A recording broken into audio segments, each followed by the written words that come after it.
Wash over you. Redskins and Eagles. How about this atmosphere? They're ready. Good. Yeah, it's pretty good. Got the Rocky theme song going. 2-0 meets 1-1. Off we go. Cody Parkey will kick it away with Andre Roberts waiting deep. In the words of the immortal Tone Loc, let's do it. Roberts from the end zone. He can't get to the 20. Almost lost a shoe. Malcolm Jenkins on the stop, and let's go down to Aaron Andrews. Well, Joe, Washington didn't get the word about Deshaun Jackson until this morning. It was head coach Jay Gruden that told me Deshaun walked into his office and said, "I'm ready, put me in." Remember, he's been dealing with that sprained left shoulder. He did take a shot for it yesterday, been limited in practice all week. Gruden says, I don't know if he's going to be in pain. I don't know what kind of range of motion he's going to have, but it's Philly, baby. That's enough adrenaline for him. You didn't think he was going to miss this one, did you? No, I didn't. And it's never been this loud when he's been on the field in this stadium.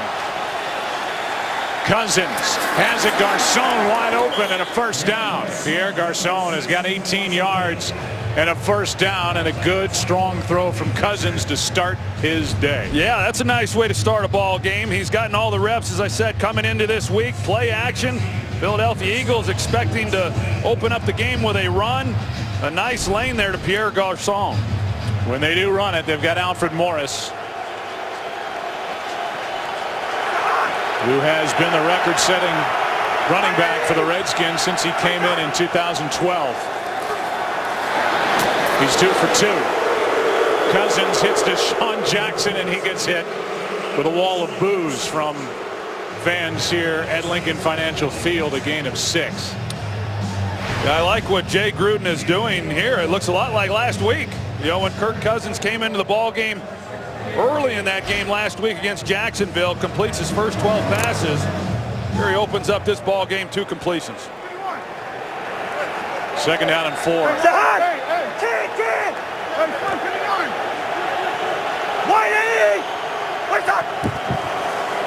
First time on the ground. Alfred Morris is going to break free for a first down to the Philadelphia 49. A gain of 8. And we look at the impact players on offense for the Redskins.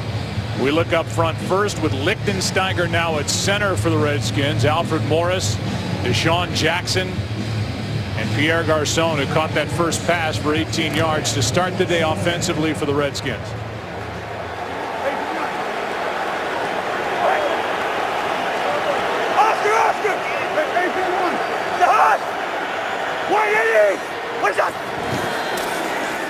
Back to Morris. And Morris ran into a couple. Fletcher Cox was there with Cedric Thornton, a gain of just 1. And now, Troy, we look at some of the impact players and guys to watch defensively. They say this Fletcher Cox is playing the best of anybody on this Philly defense. Through the first 2 weeks, he has been an impact player, Joe. He gets pressure up the field. He's good against the run. We saw a shot there of Malcolm Jenkins, a free agent acquisition during the offseason. He has really helped stabilize that secondary.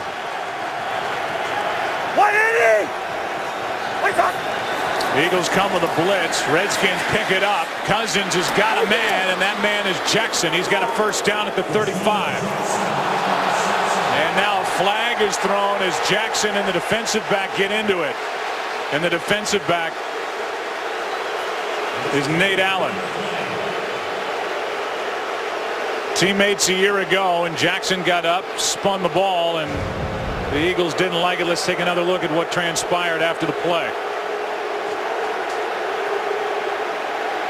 Obviously a lot of... Oh, he got up and just shoved him. At the conclusion of the play, personal foul, unnecessary roughness, defense, number 29, 15-yard penalty, automatic first down. Well, that's a bad call.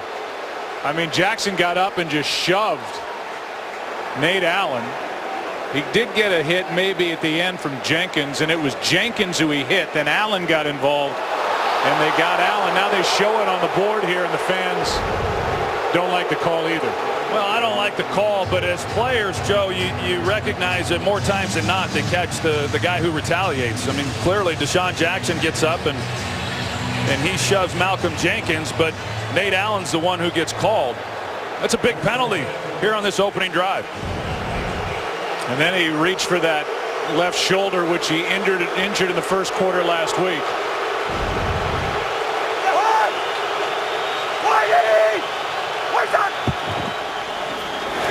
Morris right side. Pretty well played defensively. Out there was Bradley Fletcher, a gain of 3. Well, if you're going to face there comes another flag as well. Came in late there in the middle of the field.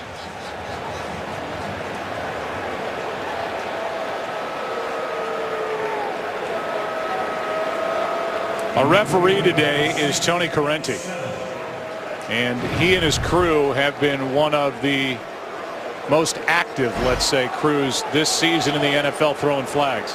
At the conclusion of the play, after the play was over, unsportsmanlike conduct, taunting number 88 on the offense. The down will count. It'll be 2nd down. Anxious to see this and to see if this goes into the category of a makeup call, because the officials saw on the board here what happened after they initially threw that flag on Nate Allen. Mike Pereira's with us just audio-wise. And Mike, what are you seeing so far? Well, I'm seeing they're trying to get some control here, but they can't miss what they missed that first action. You know, DeSean Jackson, that's the end of the play. That's where you're focused. You have to see that first shove and let the retaliation go. Really no excuse for missing that in my book. Cousins now backed up on 2nd down. He is looking for the tight end Paulson. A flag is down again. Pass incomplete. 3rd and long coming up, but we'll check the marker. Illegal use of the hands, hands of the face, defense number 91. 5-yard penalty, automatic 1st down. The big part of that is the automatic 1st down. Tony Correnti's crew, and Tony Correnti is tied for the 2nd most flags thrown so far this season, averaging 23.5 flags per game. And we've seen 3 straight on this drive by the Redskins to start the day. Well, that last call on Fletcher Cox was the right call. We saw left guard Sean Laval's helmet come off, got the hand underneath the face mask. Easy one for them to see. DeSean Jackson started the play in the backfield. Here's Garcon. He makes the catch and gets inside the 25. Picks up 3. Pierre Garcon, who opened up the season, had a nice game week 1 against Houston. 10 receptions in that ball game, and then last week was relatively quiet. Just had 1 catch. The opening drive. The big hands to the face call, which gave a fresh set of downs. Now 2nd and 7.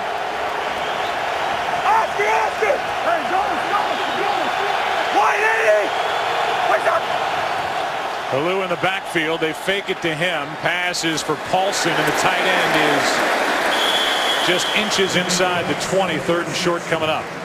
We talked a little bit about it coming into this game, Joe, as far as Kirk Cousins and what he does well. And because RG3 is so athletic and he's able to make so many plays with his legs, then Kirk Cousins gets categorized as the pocket passer, and he certainly can do that, but so can RG3. But Kirk Cousins is a much better athlete than he gets credit for. In fact, he's probably at his best with a lot of the boots. They ran a lot of them last week. They've already run a couple of them here on this opening possession.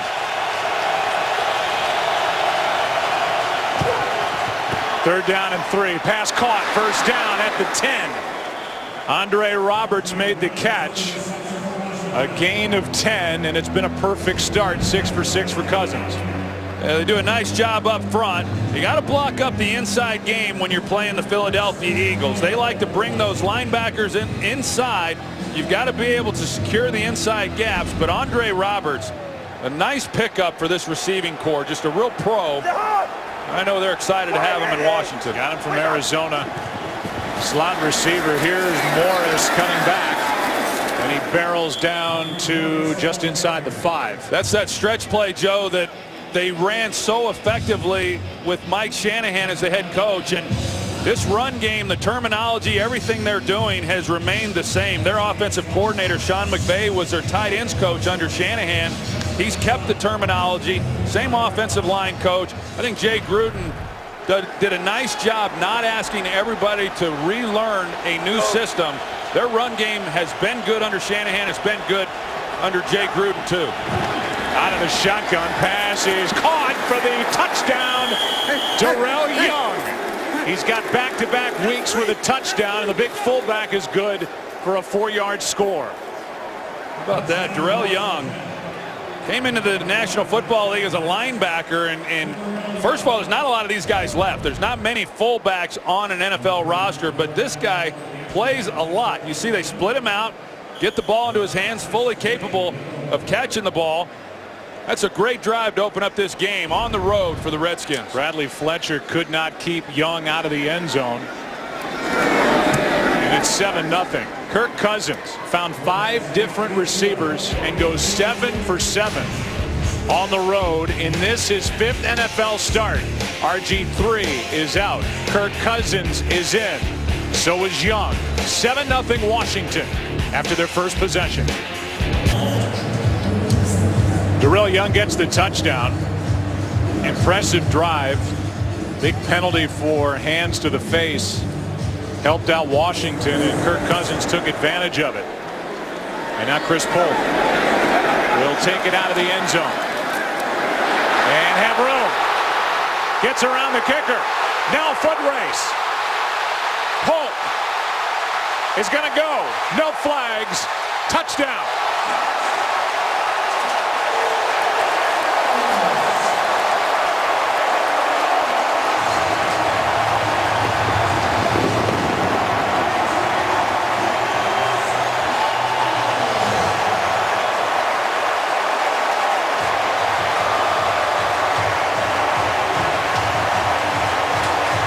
Only guy was Adam Hayward, who had a chance to get to him, and Polk, who was inactive, Troy, with a bad hamstring in week 1, proves that he's healthy as he wins on a 102-yard kick return for a touchdown. Well, middle return, couple good blocks. Trey Burton as well as Brad Smith there in the middle helped spring him, and that got this crowd back into the game. Tie game for the Eagles, their first kick return touchdown since 2008 in November at Baltimore by Quentin Demps. Now at home in week 3, a smile on the face of Polk. Why not? Tied at 7. This game is sponsored by Bud Light, who reminds fans to stay in the game and drink responsibly. It had been 88 games since the last Eagles kickoff return for a touchdown. Polk just delivered. 7-7 game, and Andre Roberts takes it out of the end zone, and this one is not as eventful. Trey Burton, a rookie tight end, downfield to make the stop. A return of just 13 yards and back to the touchdown. 2 big plays by the special teams right there, and then you've got Zach Ertz, who also makes a key block. And if you're going to have a return like this as a runner, Chris Polk has to make somebody miss. As you see the block that Zach Ertz made, there were a lot of good blocking on that play, and Chris Polk is able to make Brandon Merriweather miss, makes the kicker miss, takes it the distance, and then for the kickoff team to get down the field and pin Washington back inside the 15-yard line. That's great work by a special teams unit. 3rd longest kick return in Eagles history, 102.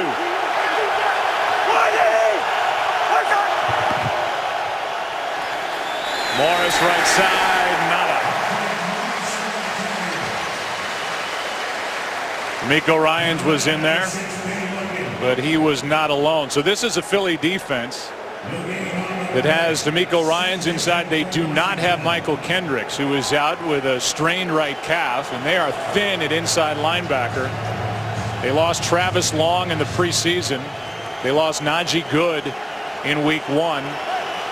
Casey Matthews was the first guy in there last week when Kendricks got hurt. We'll see some of Emmanuel Acho.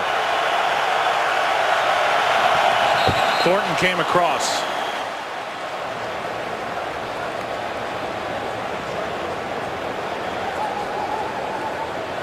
Boy, Thornton lined up right over the ball. Not much excuse for that one. Defense, number 72. 5-yard penalty. Remains 2nd down. 3rd defensive penalty against the Eagles here in this opening quarter. Foles going to need to warm up again. He hasn't been out there in forever. Yeah, but he's not complaining. Not after that long drive that was answered with a kick return by the Philadelphia Eagles. 102 yards for Chris Polk.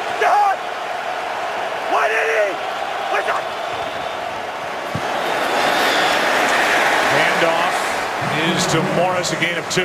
Third down coming up, Fletcher Cox. You think back to last week's game with the Eagles and the Indianapolis Colts, and in the first half of that game, the Colts ran the ball extremely well. I know defensive coordinator Bill Davis was very upset with the performance of his run defense. Gave up over 100 yards there in that first half. They know they're going to get a heavy dose of Alfred Morris. I thought Washington did a good job in that first possession of mixing it up. Defense has stiffened up here a little bit against Alfred Morris on this drive. Now it's Halou in the backfield as Cousins backpedals, finds his man, and he's got a first down. He's got Roberts again. He's gone to Roberts twice for a first down in this first quarter, a gain of 5. Well, the Eagles like to play man coverage, but when you get an offense that bunches the receivers like Washington does, it's hard then to come up and play press. You get releases off the ball. They're able to do that with Roberts. Pretty easy pitch and catch right there. Extra offensive lineman who is eligible is Tom Compton. He comes in, perfect start for Cousins. Gonna air it out. This is up for grabs. Jackson is downfield. There's contact, no flag with Fletcher on him. Well, you're gonna try to take a shot down the field to DeSean Jackson. Great protection up front. That's not initially where Kirk Cousins was wanting to go with the football. You just can't get it out far enough to a guy that can run like DeSean Jackson. I think it's a good non-call, even though there was contact on the play.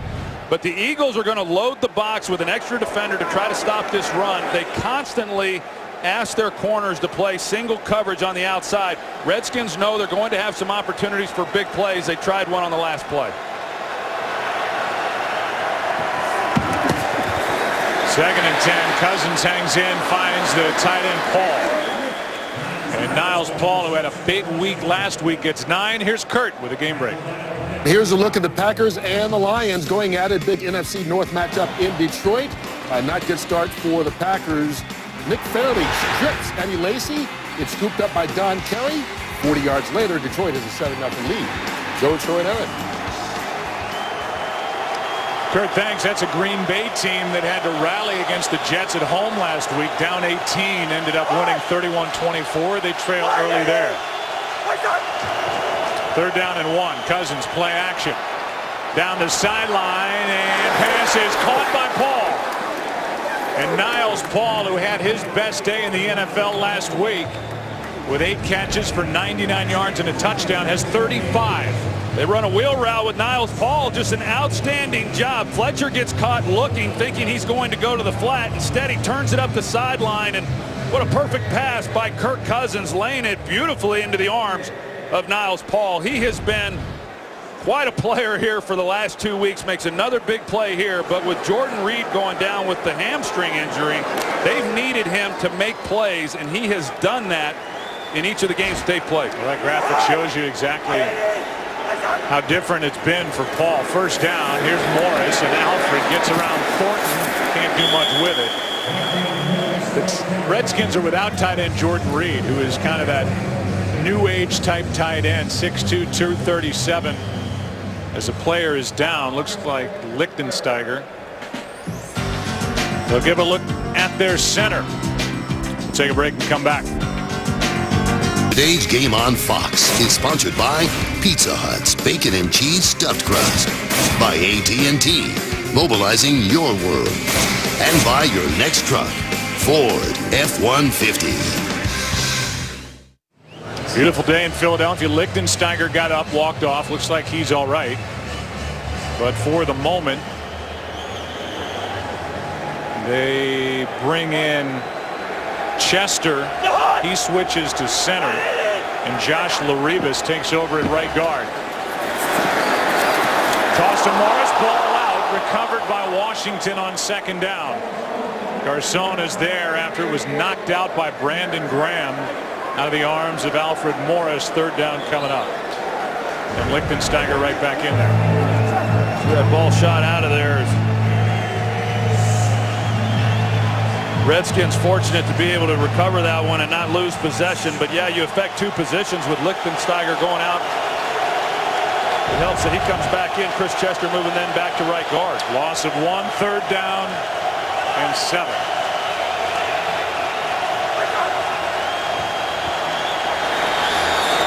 Washington's has Jackson. And DeSean Jackson with a catch on the sideline for a first down. Beautiful catch by the 6-year Philadelphia Eagle. That's a good catch, but that's a heck of a throw by Kirk Cousins. That's good coverage right there. He put it the only place that DeSean Jackson could go up and make a play on it. Kirk Cousins is as impressive as he was last week. He's off to a heck of a start. He's put some balls right on the money. Ball just outside the 15. Second time in the red zone. Redskins are 1 for 1 in there. And here is Morris setting up first and goal inside the 5. Nate Allen on the stop, and so far so good for this Washington offense. Well, they overload. This is what gave the Eagles problems against Indianapolis. You see it right there. They put 2 tight ends to that side, and the Eagles just do not have an answer for it. Great job up front by the Redskins offensive line.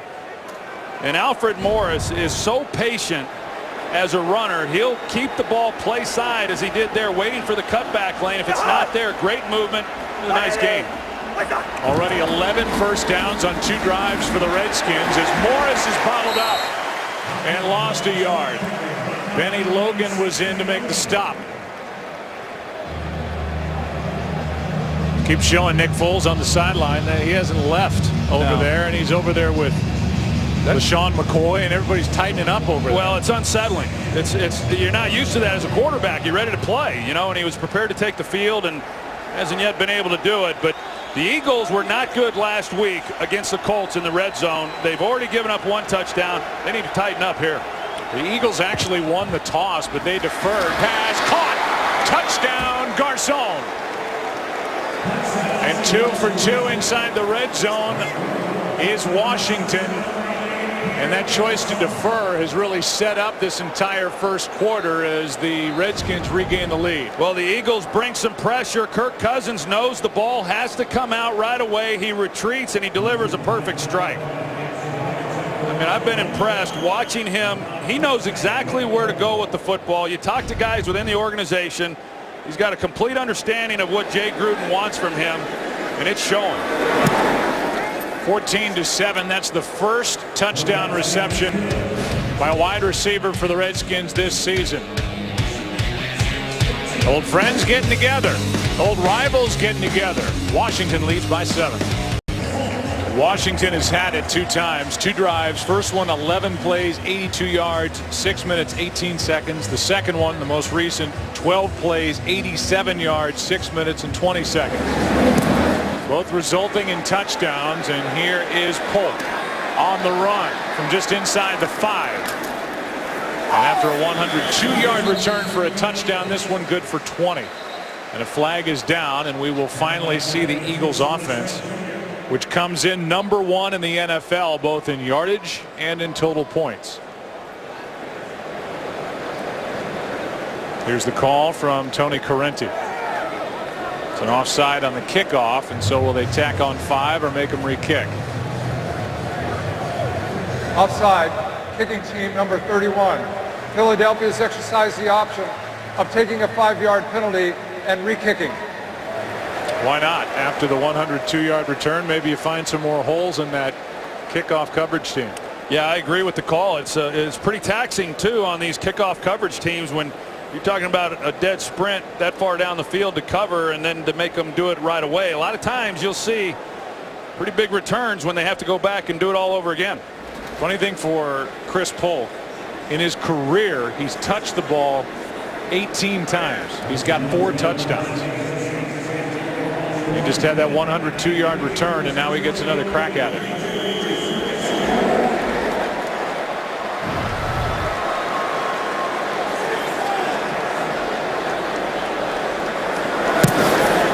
Now a squib kick. And it's picked up by one of the tight ends out across the 35 in good field position as James Casey has a 16-yard return, and we will finally see Nick Foles in the offense for the Eagles. They check in with 2:01 left, first quarter, down 7.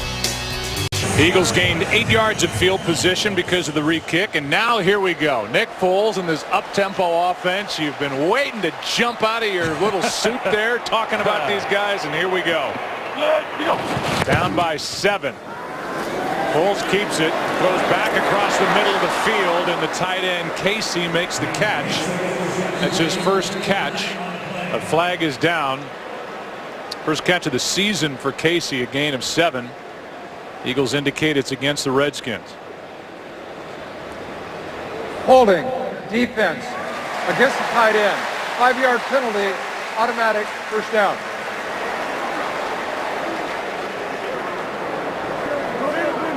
So a first down for Philadelphia, and what are we going to see out of this offense for Philadelphia as we watch Kerrigan, a really good outside linebacker, grab Selleck on his way out. Well, I like the things that Philadelphia does offensively, Joe. Chances for a lot of big plays down the field. McCoy is good for 1. And LaShawn McCoy and Darren Sproles, you know, you look at what's happened here in the first 2 weeks of this season for the Eagles. This team's 0-2 without those 2 players. Last week, the job that Sproles did on the screen game with a quarterback that was struggling was very impressive. McCoy left side. He has been waiting to break loose. He led the league in rushing a year ago. He gets 9. It depends on the spot. It's a first down, and McCoy is slow to get up.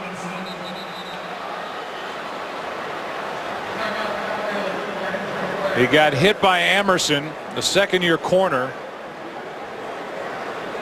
And McCoy immediately took the helmet off.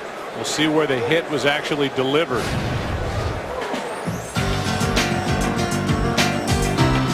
And it looked like helmet to helmet. Take a break and come back. LaShawn McCoy, who is the most dynamic player in the NFL with what he can do, got a helmet-to-helmet hit from the second-year corner David Emerson. He just got up and jogged off. They'll check him out on the sideline. First down. Here's Foles.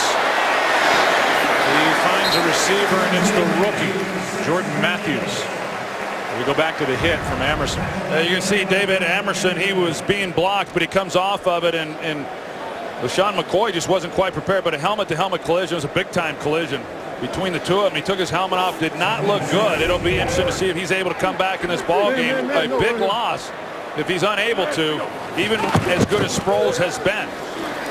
2nd and 6. Foles gets away from 1 and now floats it out of bounds. Good job by Nick Foles to avoid the sack. And it was Kerrigan who had 4 sacks among the 10 by this Redskins defense last week that had the pressure. Yeah, and they even put a tight end over there, Zach Ertz, to try to help slow him down, and he's unable to, and he's off to a great start. You talk about the week that he had last week and all those sacks, and they were going up against a team that just wasn't very good up front in Jacksonville, but a good start again this week by Ryan Kerrigan.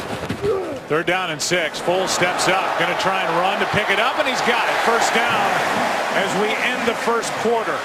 A 9-yard run, and that's the long for Nick Foles, number 9 this season. And that'll do it for the first quarter here in Philadelphia. As the Eagles now, first time with their offense on the field. McCoy is trying to talk his way back in. Philly driving, down 7. Back after this from your local Fox station. Well, no real mystery here. LaShawn McCoy is going to go in and get looked at. We had some interesting shots going to break and even more during the break. As McCoy now will go through that protocol to try to get back on the field and prove that he does not have a concussion. Here's Sproles for 3. He's saying I'm okay, and then look at this, trying to get his helmet. Member of the training staff, the equipment staff, keeping it away from him, and then they made him go into the locker room. Here's Sproles. Flag is down, and so is Sproles inside the 15. The ball comes out. This is a live play. D'Angelo Hall on the return, and he is across the 25. It was knocked out by Breland. It's a fumble by Sproles, and if this call is against the Eagles, the fumble will stand. I think they're going to get the Eagles for holding. Holding, offense, number 62. This penalty is declined. The result of the play is first down. They'll look at it because it's a turnover. D'Angelo Hall came away with it, and let's see. And And there's the work by Bashaud Breeland, a rookie out of Clemson. He ripped it out, clearly a fumble, and Hall was there to pick it up.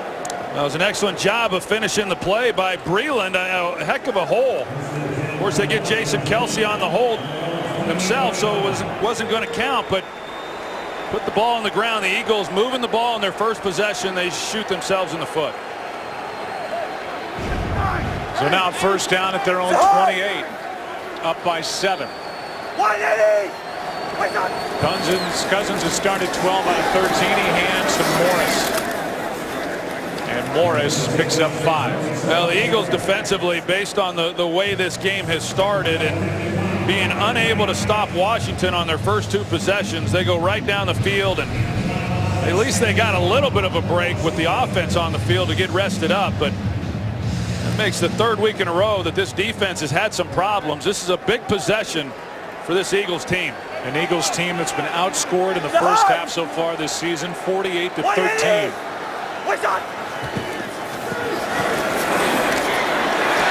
All that room closed down for a moment for Morris, as Emmanuel Acho was the first guy there, a gain of 4. And we remind you, this October, history will be made as baseball's postseason moves to America's new sports network. Fox Sports 1 is your new home for baseball's National League Division and Championship Series. And it all begins on October 3rd. Well, the Eagles have been so good on 3rd down through the first 2 weeks. They have yet to stop Washington. It's Cousins keeping it, and now Washington even today, Troy, 5 for 5 on 3rd down. Yeah, and one of the big reasons is, like what we just saw, a lot of 3rd and shorts is what they've had. They haven't had any real length to any of their 3rd down calls, and this defense has got to find a way to be better on 1st and 2nd down and get off the field. First down at the 40.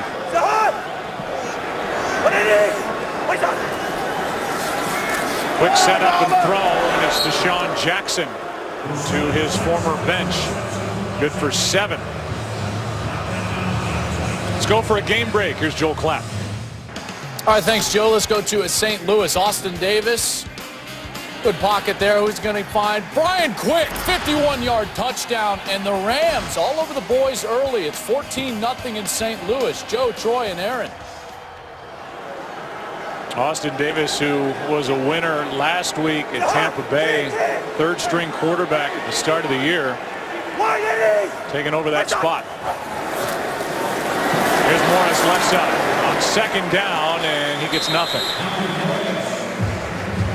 You look at Philadelphia, Joe, and the way that Washington has been able to run the ball, they bring in the extra defender, and that then allows the single coverage on the outside. It's what Bill Davis wants from these guys. We've seen Deshaun Jackson have some easy releases off the ball and catch that quick out route. As they start to crowd that play a little bit, Deshaun Jackson, expect him to take a shot here real soon down the field against some of those looks. I don't think it'll happen here with 3rd and short, 3rd and 3, but it's going to happen real soon. Timeout taken by Washington. And we will step aside, 3rd down and 3 when we come back for Washington up 7. Today's Game on Fox is sponsored by The Judge from Warner Brothers Pictures, in theaters October 10th. By DirecTV. If you call yourself a sports fan, you gotta get DirecTV. And by Chevrolet. Find new roads. 3rd down and 3 after the timeout by Washington.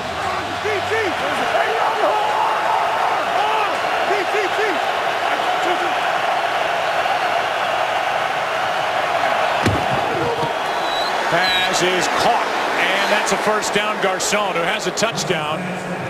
He's got a 4-yard gain, a fresh set. Still only 1 incompletion for Cousins so far on the day. LaShawn McCoy is back out onto the field, and Deshaun Jackson probably making the stomach of Chuck Bednarik, 89-year-old, watching in Bethlehem, Pennsylvania, turn as he's watching that in-game going on with Deshaun Jackson and his former teammate. Second incompletion, Garcon too high. Yeah, that was his second incompletion and maybe the easiest throw that he's had here today. He's got a clean pocket and a clean lane to deliver it. It just got away from him. A little bit high, but he is off to one heck of a start here in this ball game. So the question has to be asked of you, Hall of Fame quarterback, about Cousins fitting into this offense, coordinated by and called by Jay Gruden, better than Robert Griffin III, who was injured with a dislocated ankle last week. We'll get to that after a 2nd and 10. Pass is caught, spinning catch, first down. And it is Roberts with the catch, and they're going to give a fresh set. I mean, Cousins just seems to fit what Gruden does. Well, I think that when you look at a quarterback like RG3, he's able to improvise and do so much that he doesn't always just stick to the reads because he doesn't have to. You know, that's the way that you come along as a quarterback, whereas someone like Kirk Cousins, even though he is athletic, he has to rely a little bit more on his ability to throw the ball. Robert Griffin is certainly capable of throwing the ball from within the pocket. We have seen that. But Jay Gruden hasn't worked with quarterbacks like that. Think about Andy Dalton. Think about his time with his brother there in Tampa Bay. Those were all pocket guys, so it's been an adjustment for him to work with some of the skills of an RG3 also. Number 66, 5-yard penalty, remains first down. But Joe, there's no question when you talk to Jay Gruden, you listen to his comments throughout the week, complete confidence in Kirk Cousins. You almost got the feeling that he was really excited about this opportunity to see what Kirk Cousins was all about. And when he's had his chances, for the most part, he's been pretty good. Last year, when he came in the last 3 weeks, it was up and down. It was an entirely different situation because they were losing. But I thought he was really good off the bench as a rookie. Here is Morris, who we saw limp off earlier. Right side, first guy there was Malcolm Jenkins, a gain of 2. I mean, you brought up the name of Andy Dalton, 3 years as the offensive coordinator there in Cincinnati, and Dalton took the Bengals to the playoffs every year, and a lot of people want to compare Dalton and Kirk Cousins, and some believe Cousins might eventually be better than Andy Dalton if given the opportunity to play, to practice with the ones, and get a chance to show what he can do. Well, Kirk Cousins doesn't lack confidence either. I can guarantee you that. 2nd and 13. Cousins has Garcon. And Pierre makes a move on the sideline and gets closer to the first down. He's short by 2. And now Alfred Morris is going to limp off again. A gain of 11 on that completion to Pierre Garcon.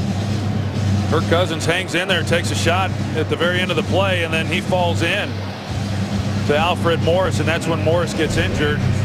Joe, I'll follow up on that. A lot of speculation as to what happens to RG3 when he's healthy. First of all, we don't know when that will be. If that's a point of contention when he is healthy, then Kirk Cousins should be the starter because that means that the team's playing well and he's been playing well. 3rd down and 2. And incomplete off the right hand of Pierre Garcon. It made a move and now kind of in that in-between area. The field goal unit will come on, and that's the first 3rd down stop by the Eagles defense in this first half. Yeah, finally they're able to get off the field, you know, more because of a errant throw than anything that the Eagles were able to do. But you know, right now, if the Redskins are unable to get this through the uprights, then the Eagles will they'll get good field position coming back the other way. 49-yard try. Forbath has been battling a bad groin, but you wouldn't know it with that. And it's a 17-7 game. Impressive start to this game for the Redskins on the road. Forbath good from 49, and the lead is 10. They are working on a couple of knees over on the Washington bench. That's the right knee of DeSean Jackson, the left knee and leg was bothering Alfred Morris after Cousins was shoved back into him a moment ago.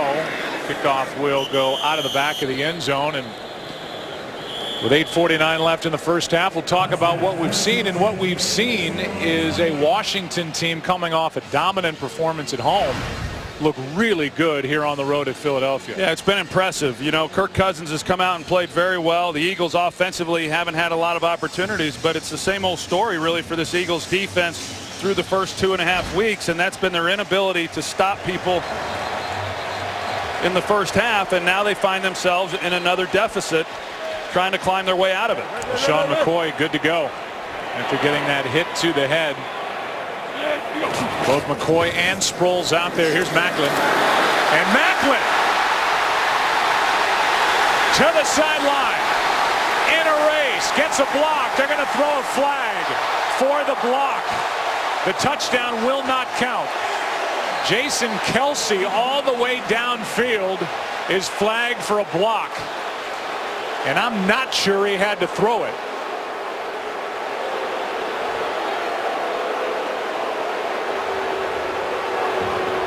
Illegal block in the back. Offense, number 62. 10-yard penalty, first down. So it takes an 80-yard touchdown away. Here's 62 downfield. You know, he thought that he got in to the side. I agree with the call, Joe, and Jason Kelce's going to look at this and realize that he really probably didn't need to do anything. First of all, look at the guy go. I mean, he's a center. You see how well he runs, but I don't think anybody was going to be able to get to Jeremy Macklin. That's a costly penalty on Jason Kelce. False start. Offense, number 66. 5-yard penalty remains, first down. Here's the penalty again against Kelce, who was a running back and a linebacker in high school and actually went to college to play linebacker at Cincinnati. He can run. He can run, boy. That's impressive right there. You see why they're so good in the screen game with guys like him that can move like that. But just, I think it was the right call. 5 Eagles penalties. That was a big one. Took points off the board. Here's McCoy, good for 2. Brought down by Keenan Robinson, who's one of the 2 good active inside linebackers, very athletic. Robinson and Perry Riley for Washington. Joe, we had a chance to sit down with Jason Kelce on Friday, and what an impressive guy he is, and what a find for the Eagles to get him in the 6th round. Wide receiver screen, and it's well played.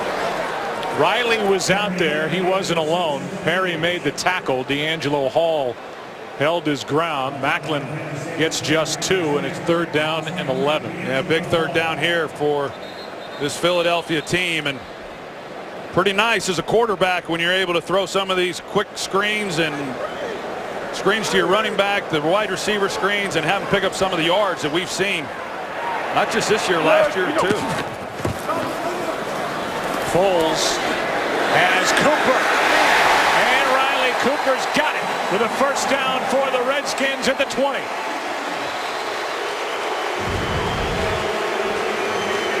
Well, Nick Foles knew what he had on the outside. This is an excellent job by Riley Cooper on the route. You see the move at the top got Emerson turned, and as soon as his hips were turned, he was beat. Then it was just a matter of whether or not the ball was going to get there in time. 21 yards on 3rd and 11, and now a challenge flag thrown by the Washington sideline as they're challenging that Cooper did not get both feet down before going out of bounds. It looked like he did. Catch, right foot, left foot, he's in. As he secures it going to the ground, this is going to cost Washington a timeout. Challenging the ruling on the field of a completed pass. Right foot, left foot, clearly in. Yeah, that's going to be a catch. Again, just an outstanding job by Riley Cooper getting open for his quarterback. 21 yards on 3rd and 11. Get the call when we come back. Is sponsored by McDonald's, official sponsor of the NFL. I'm loving it. Redskins challenge, and Jay Gruden got some bad info from upstairs. He's going to lose this challenge. After review, the ruling on the field is confirmed of a completed pass. Will be Philadelphia's ball, first down. Washington, having lost the challenge, will be charged with their 2nd timeout. So 1 timeout left, 1 challenge left for the Redskins for the rest of the game. And first down for the Eagles after having the touchdown. The 80-yarder called back because of penalty. Macklin taking it from the 20 into the end zone, but now here they are, 1st and 10. The Washington 20. It's McCoy left side, and he doesn't get much. Stepped out of bounds with a gain of about half a yard. You know, LeSean McCoy talked this week about how he expects more from himself, you know, through those first 2 ball games. I watched both of those games, Joe, and I mean, he's a pretty special player, and I didn't see anything that he could have done differently. I mean, he makes people miss, and even when there's nothing there, he seems to get something out of it. He's a special player, but as Chip Kelly said, he's harder on himself than anybody. He expects perfection. Little shoulder fake from Foles. Now out to his left. He's got his man, and that's Ertz. And Zach Ertz, who's been a big play receiver, a downfield threat, is good for 10 and a first down. Yeah, Ertz is off to a good start this year as well in his sophomore season, and Foles sees him right away. He knows that he's got a chance to get him the ball in the middle, but because he had to slide in the pocket, he was a little late, but he's able to continue to allow Ertz to work to the sideline. That's a nice completion. First and goal from the 9. McCoy running to his right.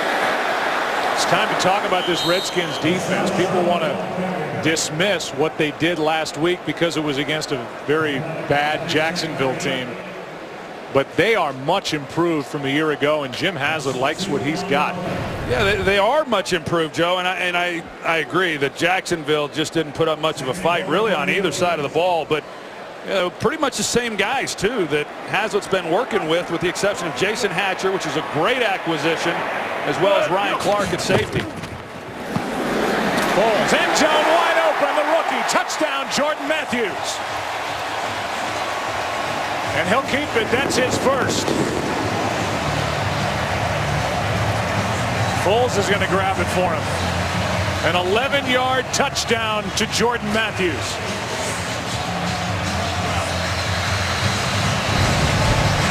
Watch Perry Riley right here, and then you've got the rookie going up the seam, and Perry Riley is looking in the backfield, and he gets caught looking too long, and that allows Matthews then to just run in behind him.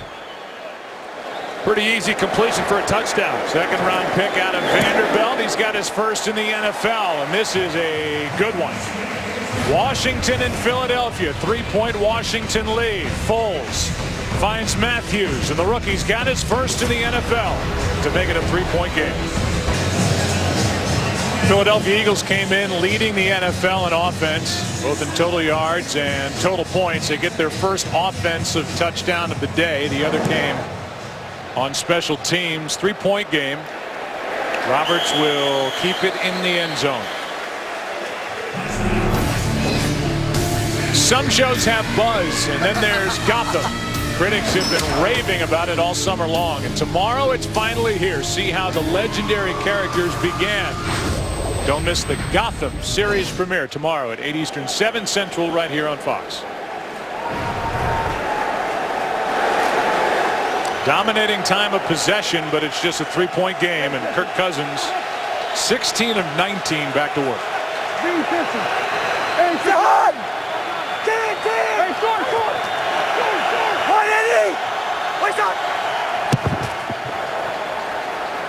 Pass is in the direction of Jackson, knocked away by Bradley Fletcher. Fletcher makes the play. How about what was going on at Michigan State? 2007 Michigan State quarterbacks had a junior named Brian Hoyer. He now plays for Cleveland. Freshman named Nick Foles and Kirk Cousins. Foles transferred to Arizona the following year. Cousins was a record-setting quarterback for the Spartans between 2009 and 2011.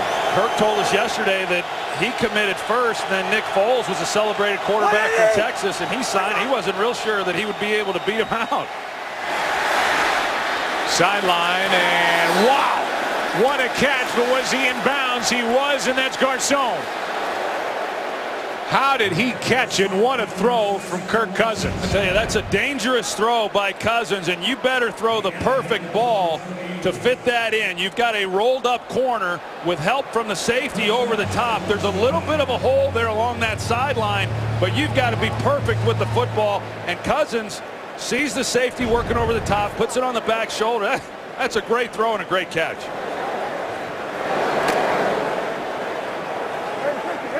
Pretty obvious. Arizona's had a huge first half. Huge first half after not really doing much last week. And Kirk Cousins, he's got a lot of confidence in that arm. 6 catches for 64 yards. Here's Paul. And just an emergency throw from Cousins picks up 6. Let's go back to that catch by Garcon on the sideline. Yeah, that's pretty remarkable, and the job that he does of turning his body, Joe, to really shield the defender and allow himself to be able to go up then and make a play. That's great body control.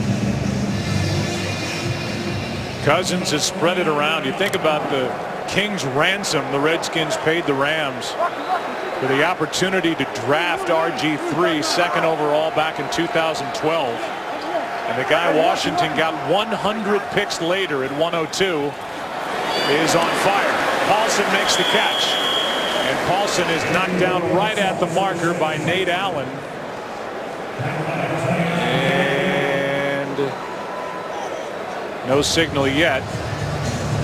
He's going to be just inches shy. 3rd and inch is coming up. You look at this game, Joe, in the first half, the Redskins have really dominated the half. And yet they've only got a 3-point lead. That's what happens when you give up a kickoff return for a touchdown. But the Redskins offensively, right now, almost at 300 yards of total offense. That's unbelievable. Handoff is to the fullback Darrell Young, and Darrell, who has a touchdown catch for a 2nd consecutive week, has 2 yards and a first down. Really a well-called game by Jay Gruden. Well, Jay, you know, I talked to a lot of the offensive players, and they really like what they're doing offensively. As I said earlier, the run game was already good under Mike Shanahan, and they've continued to do that. Now within the passing game, Kirk Cousins has complete confidence as to where he's supposed to go with the ball based on what Jay Gruden is calling, and he just does an excellent job. He doesn't put it in harm's way. He's been really good. Cousins at 83%, and now he tries to gun it into Niles Paul, and it's broken up by Nate Allen. But that was the fastball from Kirk Cousins, and he got it there in a blink. Yeah, but you watch this, Joe. This maybe to some may look like an errant throw, but watch the safety here. He sees that the safety's going to drive on this dig route. He can't lead him because there's a chance that ball's intercepted by Nate Allen. He puts it on his back shoulder. That's perfect ball placement right there to give only your guy an opportunity to make a play, and he should have caught the ball. Ball just dropped it. What a throw. 2nd and 10.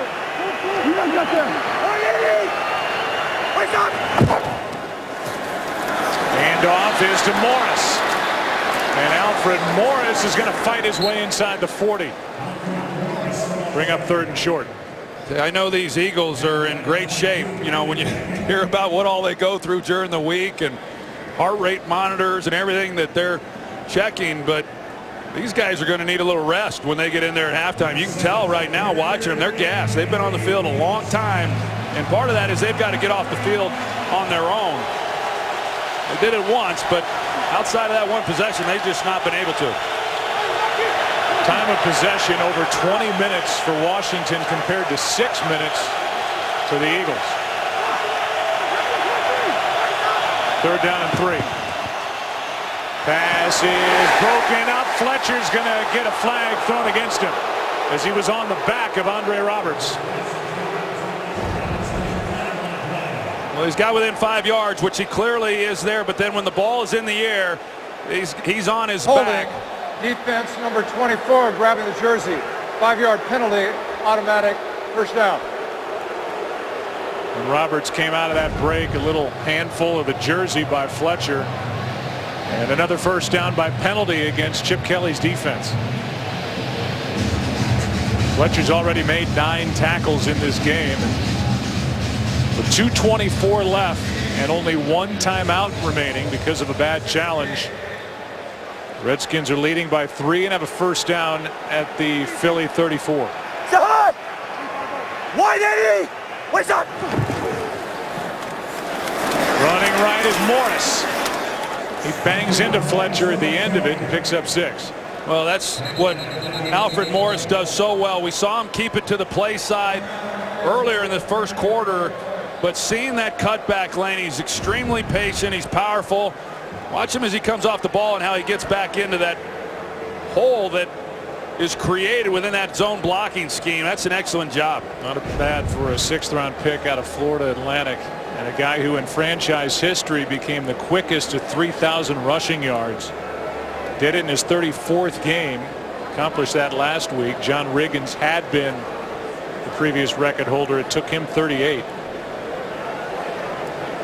How about this, Joe? 311 yards by the Washington Redskins here in this first half. Tyler Columbus, the right tackle, is down, and they're looking at the legs of Columbus. And we'll take a look at what happened. Now, usually what happens on these guys is they get rolled up at the end of these plays, and that's what happens to him, whether it's a knee or an ankle. He's walking off, so that's a good sign.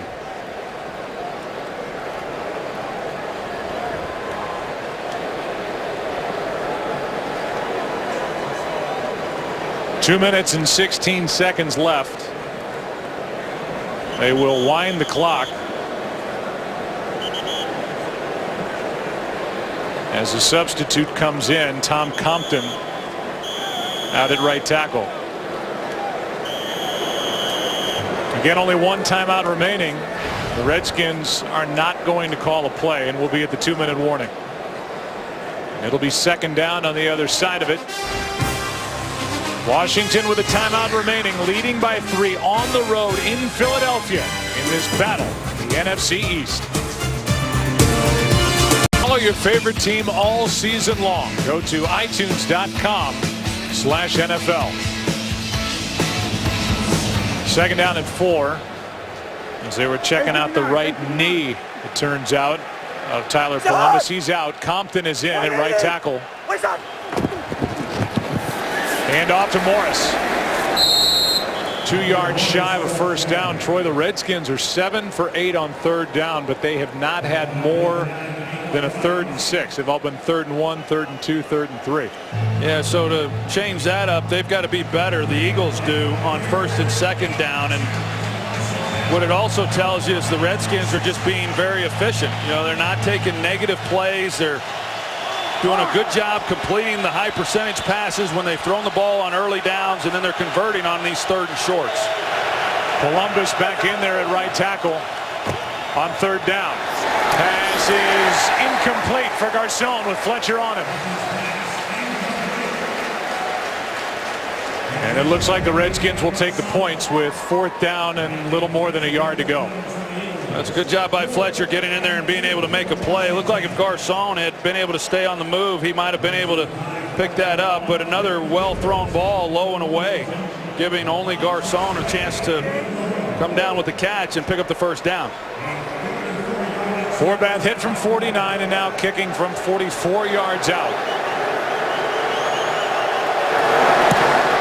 He is perfect. 6-point game. If you want to know what's coming up at the half, we can find out. Here's Kurt. Coming up on the Visa halftime, Brian Hoyer and the Browns looking to keep the magic going against the Ravens. The Bolts battle the Bills in Buffalo, and Eli Manning and the Giants look for their first win of the season. It's all coming up on the Visa halftime.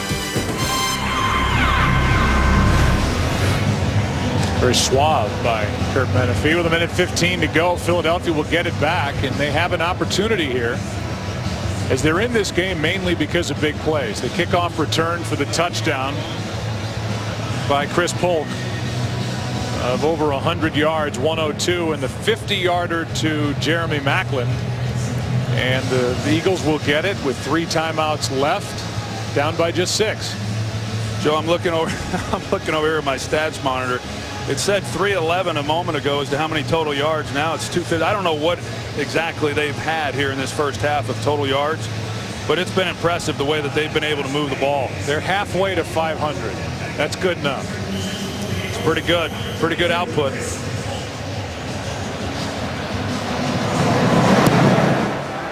Polk waiting for another. He'll get a chance again from just outside his own end zone. Room. Chased down from behind, but a good return. Trenton Robinson after a 35-yard return. And good field position to start this drive for the Eagles. Yeah, real good field position, 3 timeouts, and it doesn't really even matter much about those because this is a big play offense. They're capable of scoring a lot of points in a short period of time, and 1 minute and 8 seconds for this offense is an eternity. Everything is up tempo. Even in practice, they don't huddle.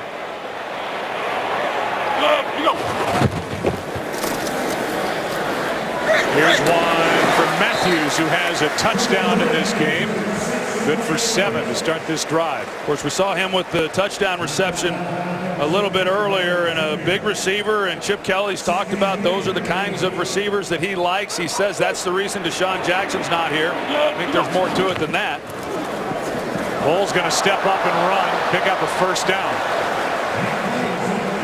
with under a minute to go. Well, they want to play fast. A little surprised that they didn't burn a timeout with that run there with Foles. Riley Cooper taking a long time to get back.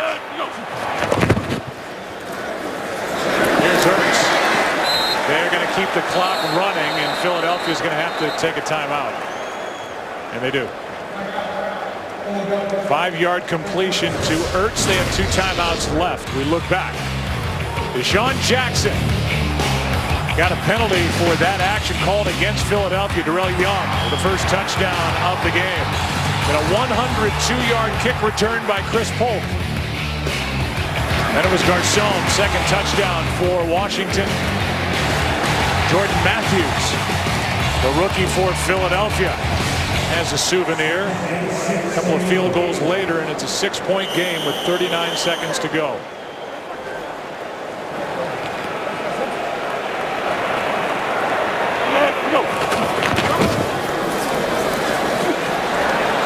Foles throws, pass, caught. Matthews a first down and out of bounds. We've talked a lot about Kirk Cousins delivering some strikes here in this first half. That's an outstanding job by Nick Foles of rolling to his left, and this ball had to be in perfect placement as well in order for Matthews to be able to make that catch, and he was able to get out of bounds. Foles airing it out, nobody there. Matthews closest to it. So 2nd and 10. Nick Foles, a big-bodied quarterback, 6'6", 243. You wouldn't think of him as the prototypical quarterback in a Chip Kelly offense, but he gets it done. Well, he gets it done, and really you don't have to have a running quarterback in this offense, as we have seen, just somebody who can help keep a defense honest. Be a 57-yard field goal from here. Forget that. Pass is caught inside the 20. That's Macklin. And a timeout will be taken by Chip Kelly with 20 seconds to go. A 26-yarder to Jeremy Macklin. Pretty impressive of getting through his reads. Nick Foles in the pocket. He has time, and so he's able to get all the way back to Macklin there on the reception. That's a good job of getting it down the field in a short period of time. This is an outstanding drive by Philadelphia, putting themselves in a position to come away with points here before the end of the first half. Crowd was reacting. They saw the replay, wanted a horse collar tackle, but tackle was made going forward, not pulling Macklin backward. No call, and now a first down inside the 15 with 20 seconds to go.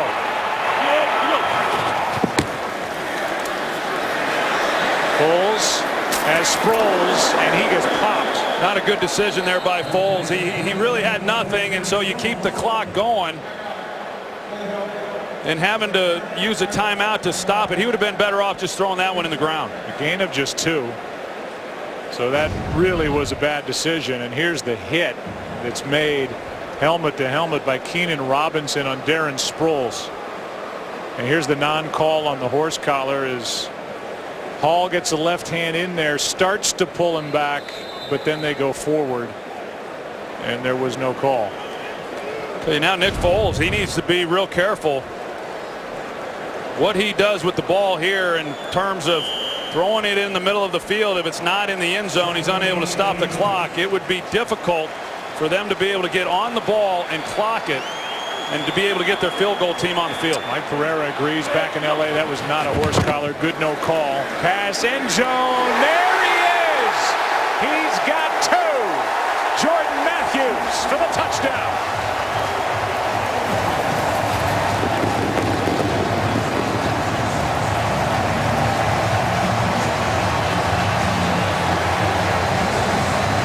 the exact same route that he ran earlier for the touchdown on the seam route. Perry Riley this time doesn't have to worry about any play action. And he's in position, but a perfectly thrown pass by Nick Foles. Just unable to get his hand up enough to deflect that one. That's a great job by the rookie Matthews. Once again, knowing where he is on the back line, dragging his foot, maintaining the catch through the ground. Boy, is that a good look at how good that throw was right there. Both these quarterbacks doing a nice job. And after all that, barring something completely unexpected, the Eagles are going to have a halftime lead. Well, the big difference in this first half was the kickoff return by Chris Polk. You know, special team steps in, does a nice job, and then the defense for the Redskins unable to make a stop here to end this half. So the Redskins, who really played so well throughout this first half, to give up this touchdown now, momentum has shifted. The Eagles have got to feel awfully good about having the lead for as poorly as they played, at least on the defensive side of the ball. Jordan Matthews has made people across this country race to their laptop to try and pick him up for their fantasy team. I picked him up just moments ago. Multitasking. Well, they really like him, Joe. Second round pick out of Vanderbilt, and you know, he does give the quarterback, he was drafted, even though he played outside and inside at Vanderbilt, he was drafted to be the slot receiver, and he does give the quarterback a nice target. When you're able to get down in the red zone and put the ball in areas where only a taller receiver can make a play, and he's made two nice catches now in this half. The Redskins with almost a 16-minute time of possession advantage in the first half. Washington has run 21 more plays than Philadelphia. But with one snap to go, the Eagles are going to have a halftime lead by a point as the two teams start to shove. They're really young on that short return. Thankfully, nothing breaks out of that pileup. DeSean Jackson, who was let go. One of the more interesting cuts that's happened in this league in a long time. He's just 27 years old. Chip Kelly saying we wanted to get bigger at receiver. A guy who in his 6 years in Philadelphia is 7th franchise history in catches, 4th in receiving yards. Scored 4 punt return touchdowns, which is the most in franchise history, 3-time Pro Bowler. But he and the Washington Redskins are on the short end of a 21-20 halftime game. And the Eagles, who came in having scored a total of 6 points in the first half in their first 2 games while allowing 34, relying on big second halves to win their first 2 games, have their first halftime lead. Visa halftime is coming up, 21-20. Take it away, Kurt. Half here in Philadelphia. The Eagles lead by 1, 21-20. Our Nissan performance that excites stat of the half. And it's Nick Foles. We didn't see a lot of him because of the way the game unfolded, but 12 out of 14. And we're going to see him right at the start of the second half, and he and the offense will start at the 20.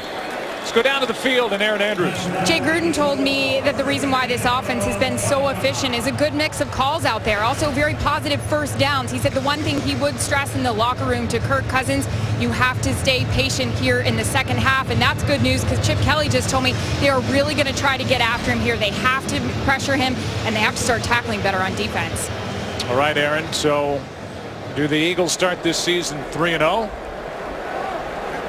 The Redskins start this season 2-1. Next 30 minutes will determine that as Foles starts this second half in the shotgun, keeps it, finds a wide open Maclin. A defensive coverage bust, and Jeremy Maclin is across the 35, good for 16. Well, they fake the reverse in the backfield, and then they just completely turn Jeremy Maclin loose. They got 2 guys running with 1. It leaves Maclin uncovered. Nick Foles does a good job of locating him. Here's McCoy. Troy, I know when you watch tape of this Philadelphia offense, you marvel at how Chip Kelly and this offense is able to get guys wide open running down the field. I've just never seen anything like it consistently, you know, both weeks and then again here today. And I think the scheme is outstanding. We've talked about it before. When he came from Oregon, everyone questioned whether or not it would be successful, and people have been watching the Eagles tapes a lot here the last couple of years trying to see how he's doing it. Coy trying to bounce it, lost the ball, and the ball ends up out of bounds, knocked out by D'Angelo Hall. It's remarkable to think that it was 8 years ago that Chip Kelly was the offensive coordinator at New Hampshire, and what his career has done, going to Oregon as the coordinator, as the head coach, now Philadelphia, and he is a trendsetter now in the NFL. Jason Kelce is down. Now look at him. We'll take a break. South 9th Street Italian Market, billed as America's oldest outdoor market. Pretty much anything you want, you can get down there. This city filled with a lot of great people, and a look at some of the culture around this town. It's 3rd down and 11. With both Sproles and McCoy in the lineup. Penalty flag flies as Nick Foles is swallowed up. Ryan Kerrigan was in there, and this offensive line is getting awfully thin. They lost Jason Kelce a moment ago. They're already without Evan Mathis and Lane Johnson, their starting right tackle. There are fouls against both teams that will offset.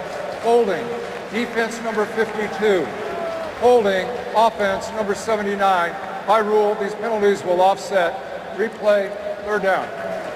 They're looking at Jason Kelce. We looked at the replay a number of times. It's hard to see exactly what happened to him as they check him on the massage table down on the sideline. Well, that's a big blow to this offensive line when you lose your starting center. That's the guy who makes the calls. He gets people going in the right direction on protections.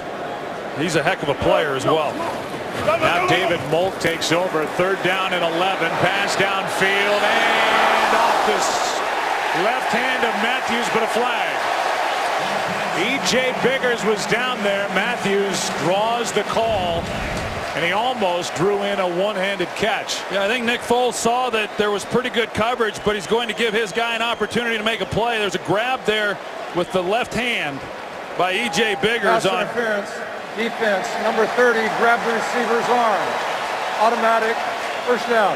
On Jordan Matthews, and you know, Foles initially wasn't going to go to him, but sees that he's got a shot. It's 3rd and long, and they get the penalty, and it was the right call. 40-yard penalty on 3rd down and 11, and a good call.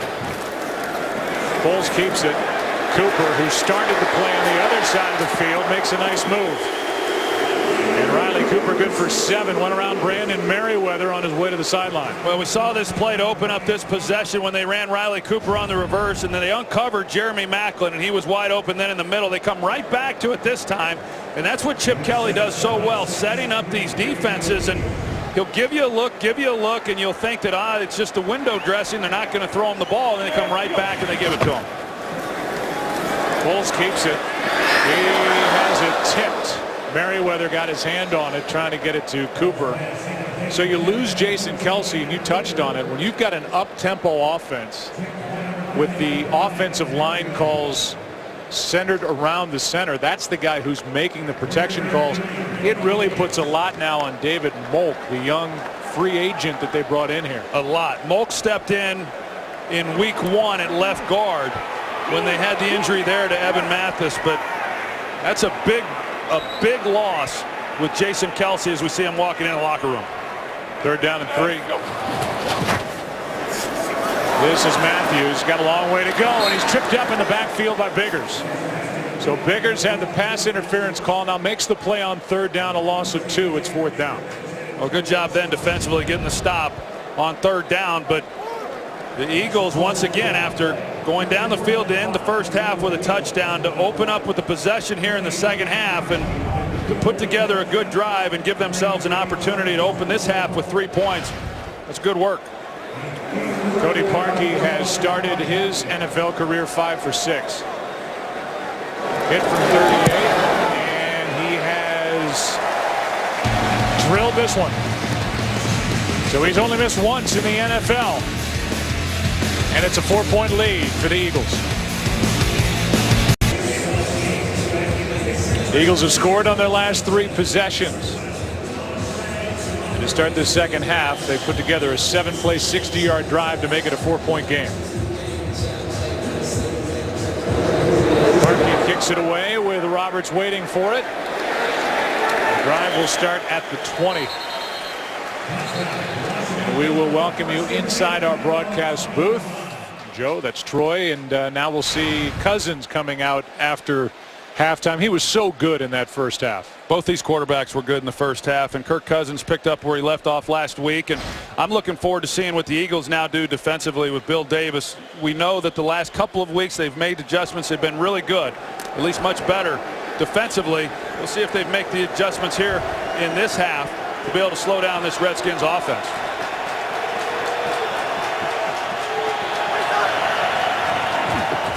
Cousins wide open. Pass is caught. 1 missed tackle. It's Garcon good for 7, and we go down to Aaron Andrews. Joe, news not good for the Eagles offensive line. Jason Kelce is done for the day. The Eagles are saying he suffered an injury to his abdomen, and to make matters worse, Jason Peters is being attended to by athletic trainers and doctors right now. I'll let you know if I hear anything. Well, you've got Peters, who last year was a first-team All-Pro, a 6-time Pro Bowler. He's getting attention. Kelce's out. Evan Mathis is injured. Lane Johnson suspended. This off the hands of Niles Paul and incomplete. Good coverage by Jenkins. Well, you think about it, Joe, and depending on now what the status is going forward with Jason Peters, I mean, Todd Harriman's, their right guard, could be the only guy left standing from the group that started week 1. A significant blow beginning in week 1 to this offensive line, but now to have what happened here in this game. If anybody can do it, though, that guy right there can, as far as trying to get the ball out quick and protect that offensive line as best you can, but they got to have some bodies up there. 3rd down and 3. Cousins out of the reach of Deshaun Jackson, and it's 3 and out on the first possession for Washington in this second half. Well, that's a good job by the defense in forcing a 3 and out, and they're able to get at least a little bit of pressure on Kirk Cousins and make him move, something they didn't do a lot of there in that first half. But it's a big-time stop after their offense had gone down and gotten 3 points. First punt of the day for either side. It's Tress Way. The lefty booms it. Darren Sproles back at the 15. He gets face masked and dragged down, but no flag.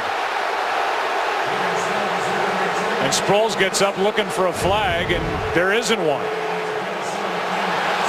How do they miss that? Now they throw the flag. So they didn't miss it. A flag down, and that's about as clear a face mask call as you can have, and they somehow missed it until they were talked into it either by the crowd or by the Eagles as they dropped the flag late. How does the back judge not see that? That's Greg Wilson, the back judge, and he was staring right at it. I saw him watching it. I was surprised as well that there was no flag. Sproles was more surprised than anybody, but it looks like they got it right. Foul, unnecessary roughness, horse collar tackle on the return. 15-yard penalty, first down. They still didn't see the face mask. They call a horse collar. Doesn't matter. It's 15 yards. A personal foul against Akeem Davis. Good field position for the Eagles, up 4. This game is sponsored by Visa Checkout, the easier way to pay online. Second possession, second half for Nick Foles in this offense.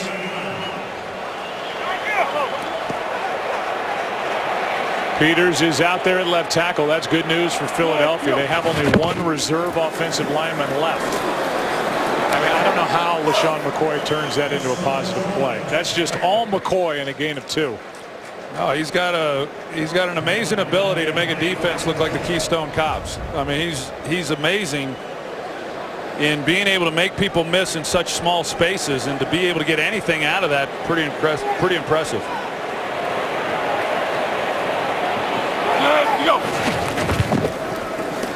They fake it to McCoy, not trying to throw it to him. Pass incomplete, and Foles got hurt. Foles got a hit, was grabbing at his chest or shoulder when he went down. And he didn't look very good getting up. No, he doesn't. He's hobbling a little bit here also, and he had a chance. If he was able to get this ball to McCoy, there was a lot of room out in front of him, but it looked like he just maybe came down awkwardly. Meanwhile, Brian Arakpo is down for the Washington Redskins, and that will give Foles maybe a chance to recover. When we asked Mark Sanchez about Mark Sanchez, the backup quarterback here, and obviously the longtime Jets starter, a guy who took the Jets to a couple of championship games, asked Chip Kelly about him. His reaction was shocking with how over the top he was, with how good Sanchez has been. He loves him, and if we see Sanchez, maybe we'll see why. Yeah, he says that they won't miss a beat. You know, if he has to come in and play, and couldn't have been more positive in what he would expect of him. And Nick Foles, as you see him go to the ground, it was his left shoulder that he reaches for, and that's what he was trying to work out a little bit. False alarm for Sanchez, as Foles is going to at least go back in there. That quarterback room, the Pac-12 quarterback room for the Eagles, including their new quarterback coach, Bill Musgrave, who played his ball collegiately at the University of Oregon. Of course, Foles from Arizona, and then Matt Barkley and Mark Sanchez from that other college in Los Angeles. 3rd down and 8. This one for Sproles. And the reigning NFC Offensive Player of the Week is down inside the 40 as he gets 21. Well, Darren Sproles ran this a lot when he was with the San Diego Chargers, a staple in Norv Turner's offense. They call it H-post. He's able to beat his man, gets to the middle, and when Darren Sproles runs routes from the backfield and you only have a linebacker playing him and he's able to make a break, he is almost impossible to try to cover. D'Angelo Hall is down. See him on the outside, and you see that left ankle just twist. And he can't get up. Sproles, who had that big week last week, good for 21 there. He has only 5 touches all day. Look ahead to next week. Fox NFL Sunday returns with a doubleheader as the Packers take on the Bears. Good start, then America's Game of the Week as these Eagles square off against Colin Kaepernick and the 49ers. Or other regional action. It all starts with the Fox NFL Kickoff Show at 11 a.m. Eastern on Fox Sports 1, followed by Fox NFL Sunday at noon Eastern here on Fox. And then those games, week 4, the NFL schedule, and D'Angelo Hall needs help to get off the field. Well, we'll be out in San Francisco for that matchup between the Eagles and 49ers, and that's one of those games, Joe, that you look at, even though it's early, and you've got to believe a lot of playoff implications will come out of that game when we get into December. Kaepernick and the 49ers are out in the desert taking on the Cardinals later today. Colin Kaepernick coming off a 3-interception, 1 fumble game as the Bears came back last Sunday night and won the game in the debut, at least regular season, for Levi Stadium. On 1st down, pass is out of the reach for the flag. Macklin was working against Breland.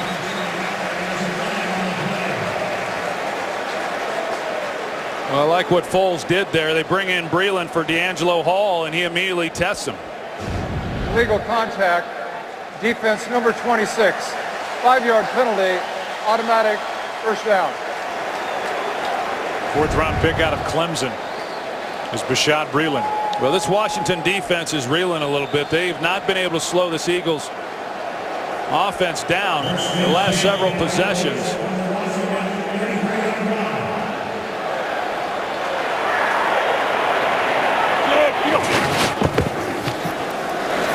McCoy, nothing. Making the play was Jason Hatcher, who's coming off a 2.5-sack game and a Pro Bowl year with the Dallas Cowboys. He has really solidified things up front in this 3-4. Yeah, he's helped them a lot. Came off a great year last year, led the Cowboys in sacks, and not easy to do as an inside player. Think about when Barry Cofield comes back. It's going to help this inside game too. Foles jumps, throws it to LaShawn McCoy. And there's not much there. McCoy's been bottled up again. Barry Riley made the stop. And the flag is Personal down. foul, roughing the passer. Defense number 93 came in late unnecessarily. 15-yard penalty, automatic first down. Rookie second-round pick Trent Murphy. That's right at the very end. The ball's out, and they just don't give you much leeway on these quarterbacks. Once the ball's out of his hand, you've got about a step within the time that you can hit him, and that's a big penalty against the Redskins. You're able to make a play. They play the screen game beautifully. Not easy to do with a guy like Sproles and McCoy out of the backfield. They play it well, but they get the penalty on Murphy. Redskins have been penalized for over 100 yards in this game. 105. Foles throws it away. Good coverage downfield, and Hatcher was in his face. I think you got to give Foles some credit as to how well he has played here in this game, as we've got another Redskin on the ground. It's Frank Curse. The crowd reacts because they believe that any defense that has a player down is trying to slow down this up-tempo offense of the Eagles. We saw Hall go down. Now they look at Curse. We'll take a break before 2nd and 10 when we come back. Frank Curse was able to get up and walk off under his own power. They're checking the Achilles tendon for D'Angelo Hall and the hand for Brian Arakpo. 2nd and 10. Handoff is to McCoy, and he's done nothing today. Play made by Robinson. A loss of 2. No, they've done a nice job on LaShawn McCoy, just bottling him up, and these linebackers for the Redskins, they run very well, especially the two inside guys, Keenan Robinson and Perry Riley, and of course Brian Arakpo and the job that he does. They've held up well in that regard. 9 carries, 12 yards for McCoy. Fake the handoff. Now dump it off to Sproles on 3rd down, and the play is made out on the edge by Breland. And a hold on 3rd down defensively for Washington to bring on Parkey again. Yeah, so I mean, the Eagles have been able to move the ball here in this second half. At least the Redskins, when they've gotten down inside the 20-yard line, down into the red zone areas, they've been able to tighten up and at least hold them here to 3 points, keep this game tight. 1 for 1 today. 33-yard try here for Parkey. And the rookie drills it. Traded from the Colts. And so far he's only missed 1. Every great franchise has its foundations. And our Hall of Fame spotlight this week shines on the Eagles' Chuck Bednarik. Who's a two-way player, linebacker and center. Drafted 1st overall in 1949. He missed only 3 games in his 14-year career, and one of the most iconic shots in NFL history was him standing over Frank Gifford after a big hit. Inducted into the Hall of Fame in 1967, and as I referenced, he's 89. Lives in Bethlehem, Pennsylvania, eastern Pennsylvania. Sure watching his Eagles play. Concrete Charlie, and one of the most beloved Philadelphia athletes of all time. Concrete Charlie. What a career he had, Hall of Fame career, and you think that he's seen this game change over the years from when he played to where it is today. How about a guy who was a two-way player for the 1960 championship team, 35 years old, played linebacker and center, and guys weren't really doing that anymore at that point as they look and now cart D'Angelo Hall off the field. And so Washington down by 7. We'll start this drive with Kirk Cousins at their own 20. Well, this Redskins defense, even though they've tightened up, they have had the ball moved against them, and right now for this offense, Washington, it's time now for them to get something going themselves. They were so efficient there in that first half, haven't had much opportunity here in this second half, but this is an important drive now to allow their defense a chance to kind of collect themselves, and then for them offensively to get back in it. 4 catches on the return to Philadelphia for DeSean Jackson, as Alfred Morris picks up 5. And here's the day for DeSean Jackson, who is playing with a mild sprain. The AC joint in his left shoulder. He didn't get flagged for that shove. He drew a penalty. And he's been a part of what was an impressive first half offensively for Washington, but nothing big yet. 4 for 36. 180! What's up? Cousins keeps it. Pass is caught by Paul. And the tight end's got a first down. Well, that's a play that Casey Matthews, he's got to be able to make. He was in a position to make a play on Paul. He just fails to make it. But coming into this game, defensive coordinator Bill Davis said, hey, we've got to be able to control the running game of the Washington Redskins, and they've been able to do that. Alfred Morris has gotten his opportunities, but he hasn't had a great deal of success. So Bill Davis, when they came in and what he was hoping to accomplish, they've been able to do that here in this game today. 180! What's up? Morris makes one man miss, but nowhere to go. No gain, and the first guy there was D'Amico Ryans. 2nd and 10 coming up. I don't know what happens in that locker room for the Eagles with Bill Davis and the rest of that defensive staff, but it is a different defense each week when they come out after the first 30 minutes, and they've been a different defense here in this half from what they showed in the first half. They've allowed only 10 second half points in 2+ games. And scored 64. Nice grab by Paul. No whistles yet. They're letting this play continue. It looked like Paul got knocked to the ground by the defender. Evidently not. And it's a 16-yard catch and then run after the catch as they let it go. Let's see if he got knocked to the ground by Nolan Carroll. It looked like there was contact at the point of the catch. And we're going to get a challenge from Chip Kelly. If Carroll is involved and gets the hands on the hands, which is what it looked like of Niles Paul as he's making the catch going to the ground, they won't give that extra yardage.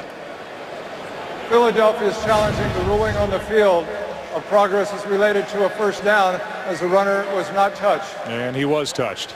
But it's really not much of a difference, only 6 yards. They had already picked up the first down. But a challenge looks like it will be successful. We'll get the call when we come back.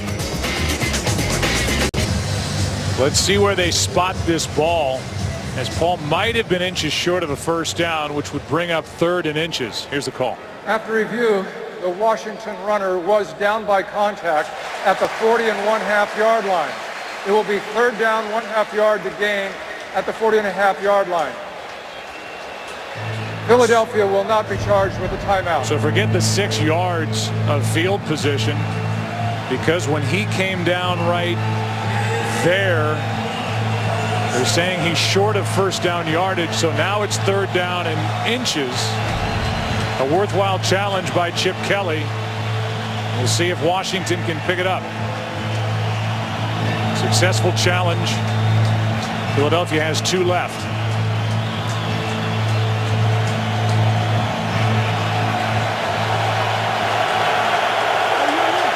Seven for 10 on 3rd downs is Washington. And Cousins picks it up easily. So a first down with Washington trailing by 7, under 5.5 to go, 3rd quarter. Well, as we talked about, the Redskins, they've been really good on 3rd down. They haven't really had to overcome much. I mean, it's ideal for the amount of yardage that they've had to cover on most of these 3rd downs. Sean Laveau, who's the starting left guard, is out. He's been battling a knee injury, so Josh Laribas, 67, takes over at left guard. 180! What's up?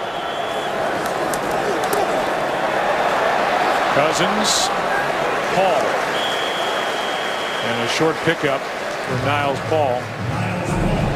He gets a yard, maybe a yard and a half. This October, History will be made as America's newest sports network will cover baseball's postseason. Fox Sports 1, your new home for baseball's National League Division and Championship Series. It all begins on October 3rd. Quiet day for Jackson, 2nd and 9. 99. Roger.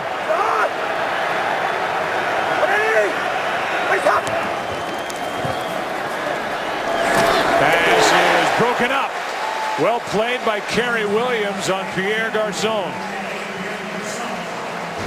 Well, it was a well-designed play by Washington. Their expected man coverage, they got it. And it forces Kerry to play a little bit soft after he got off the ball because of the action on the other receiver to the inside. But couldn't tell if Kerry's able to get his hand in there and make a play on it. And this is about the longest 3rd down that Washington's had all day. It's the longest.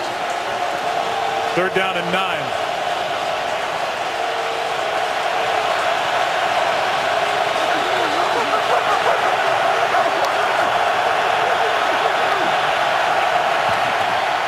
Just got it away. Cousins guns it. Pass incomplete for the rookie Ryan Grant. A little bit behind him, and that was hectic trying to get that ball snapped. He's wanting to get the ball snapped. Pretty good protection overall, too, and they have an opportunity to get the ball into Ryan Grant. He's open on the inside route, a ball that's thrown a little bit behind him, but one you would certainly expect Ryan Grant to be able to handle. They rave about him and the job that he's done and what good hands he has, but unable to make the play. High hanging punt from the 10. It's Darren Sproles. Just tripped up. And it's one of the backup linebackers, Will Compton, who just got enough of Sproles to stop what could have been an electrifying play. I think this might have gone to the house if he's not able to get just enough of Sproles. I'm not sure anybody would have been able to get him. But a big special teams day for the Eagles. That was an 18-yard return. Compton stopped it. We've already seen Philadelphia with a 102-yard kick return for a touchdown. So Philadelphia has it. 3:48 to go, 3rd quarter, up 7.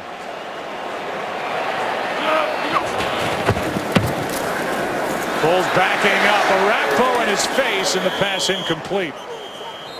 And good to see Brian Arakpo back out there for Washington. Well, Andrew Gardner, he's the right tackle. He got his first start last week, and he just gets out of position. Arakpo starts like he's going to try the speed move. He comes underneath. He's got a straight shot to Nick Foles. That's, he's going down. See the left shoulder that was bothering him earlier. But Arakpo, an outstanding job against Andrew Gardner there at right tackle. Washington playing without D'Angelo Hall. Pass is caught. Matthews, first down, Philadelphia. How about a report on D'Angelo Hall? Here's Aaron Andrews. Yeah, Joe, you mentioned he's out with an Achilles injury and obviously a big blow. He was taken off on a cart, and that is a big blow just emotionally for this Washington defense, because I got to tell you, I watched them down over here on the bench before they got in the field. A lot of guys having their heads down. A couple players having to walk up and down the sidelines to get them up and going. A 3-time Pro Bowler lost for today. Who knows how long? Doesn't look good. Here's McCoy, a lot of dancing, has to get around his quarterback Foles. Kerrigan on the stop, a gain of just 1. And Foles was like the 12th defender there. I don't know where the ball might go when LaShawn McCoy has it in his hands. We talk about Chip Kelly and this offense and how dynamic it is. I mean, let's be honest, you can take this offense to some other places and not do the things that they're doing here in Philadelphia because of these players. 2nd and 9. Foles just got it away. He finds Macklin. And Jeremy Macklin is up to the 45, a gain of 3, 3rd down coming up. I was going to say earlier, Joe, that Nick Foles, I think there was a lot of pressure on him coming into this game to get off to a good start and play well. And even though they were leading the league in offense, he had not played as well as he did a year ago, and he's had a nice ball game here this afternoon. Only 2 incompletions for the first half in limited work. Pass is out of the reach of Sproles, and it's 4th down. Well, big stop by Washington, because As we said, the Eagles on their previous 2 possessions able to move the ball down, come away with field goals to get a stop and get off the field on 3rd down and keep this a 1-possession game. It's good work.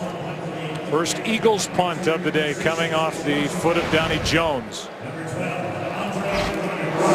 Left-footed punters in this game, end over end, and a fair catch called for and hauled in by Roberts, but a flag is down.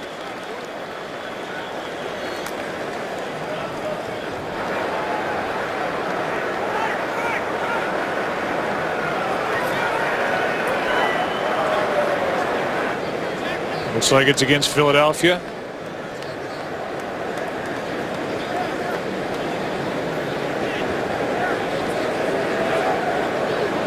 Here's a call. Illegal formation. Offense. The right guard and right tackle not on the line of scrimmage. Washington has exercised the option of having the 5-yard penalty added to the end of the kick. First down.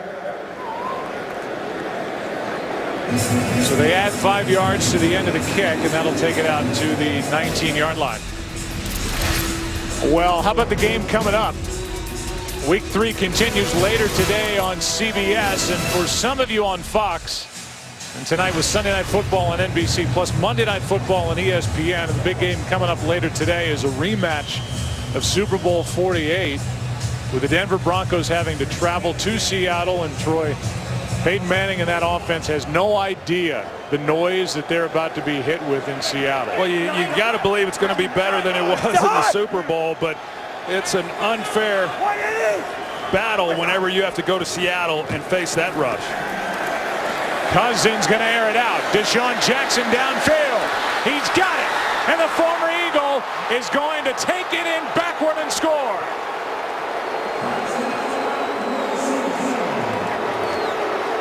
Deshaun Jackson with an 81-yard touchdown working against Kerry Williams. And then that Eagle-type celebration kicking it away as Deshaun Jackson, who was let go by Chip Kelly and the Philadelphia Eagles, comes back to haunt him with an 81-yarder. Well, Nate Allen, the middle safety, he gets caught peeking, thinking that he's not going to take the shot deep over the top. He settles out. You're going to see Nate Allen right here. And when the receiver comes across in front of him, hits where he's expecting the ball to go, he doesn't play deep middle and gives no help then to his corner, Kerry Williams. That's tough duty for Kerry Williams, playing outside technique against a speed guy down the middle of the field. He's expecting to have some safety help from Allen. So the 3-time Pro Bowler while with the Philadelphia Eagles, Deshaun Jackson, cut loose the end of March, picked up and signed 4 days later by the NFC East rival Washington Redskins, is good from 81, and this game is tied. Well, that's a great job by Kirk Cousins, recognizing sometimes that's hard to see as a quarterback when you're trying to read a safety as to how deep he really is and whether or not he's able to turn and make a play on a deep throw over his head. But he sees that Nate Allen had settled just enough that he could get Deshaun Jackson, and then to have enough arm to lay it out there in stride. That's a good job. Kerry Williams, his reaction on the bench.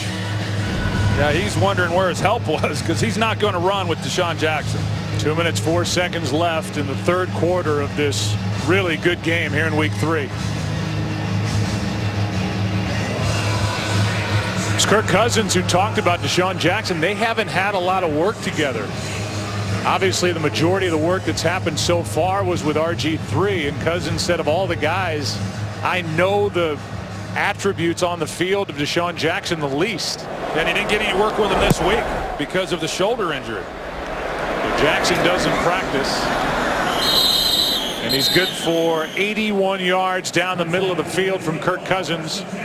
And the Eagles, who have just been tied, will start at the 20.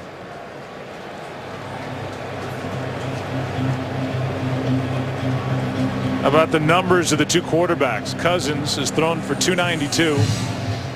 Look at his rating. Look at the rating of Nick Foles. He's only thrown 6 incompletions. That's about as good as you can play it. Yeah, that's really good play by both of these guys, and it's been fun to stand up here and watch them do it. So now Foles will try and answer. Yeah, the two guys who we showed earlier had a cup of coffee together there at Michigan State. They needed coffee, falling asleep in the front of the film room as freshmen, tired, according to Nick Foles. Delayed handoff. McCoy trying to be patient. He has really been bottled up. Then he gets a really big hit from Ryan Clark at the end of it, a gain of 4. Some of the Eagles didn't like that. You know, Joe, there's been so many injuries in this game. It already, both of these teams have a different look from the one that came in to start this game, and how are both teams going to be able to manage it as they move into next week, especially this Eagles with the offensive line. Protected is Foles. He finds Macklin, who hops out of bounds with a first down for Philadelphia. That one good for 13 yards.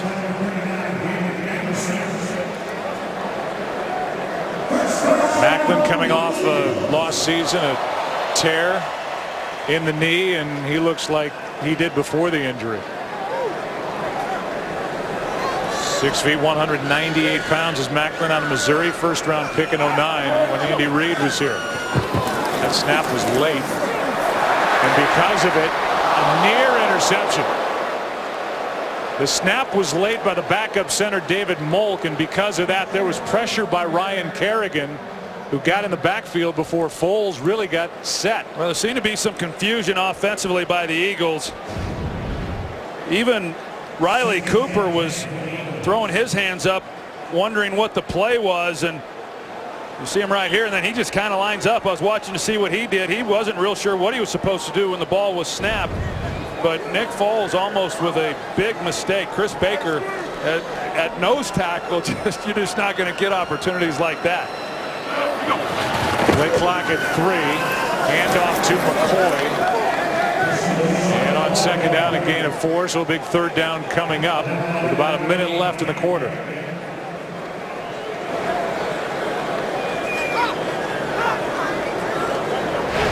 The play selection. And all the way to 2-1 pass to run. Not much room on the ground against the Washington defense for LeSean McCoy. Third down and 6. Pass is caught by Matthews, but he is short of a first down. How about that catch by the rookie out of Vanderbilt, but it's 4th down. Yeah, that was really good, Joe, for a ball getting away from him like that to be able to reach out and make the catch. Unfortunately for the Eagles, they're unable to pick up the first down.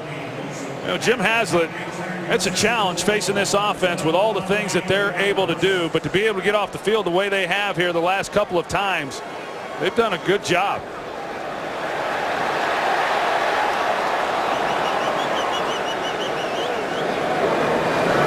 Donnie Jones.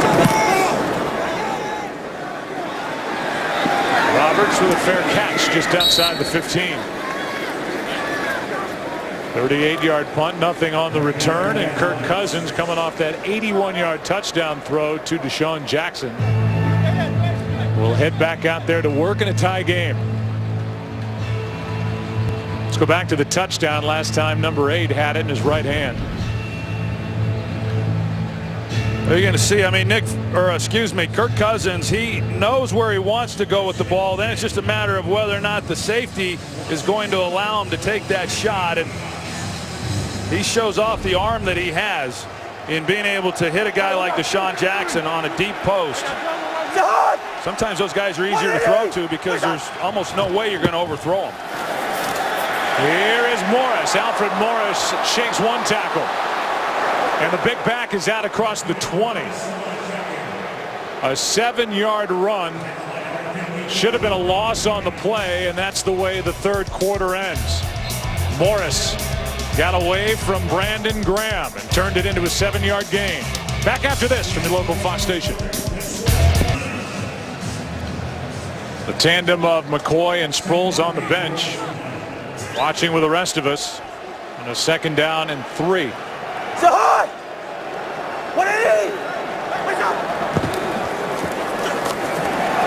Cousins fires, got a man. Pass is caught by Garcon.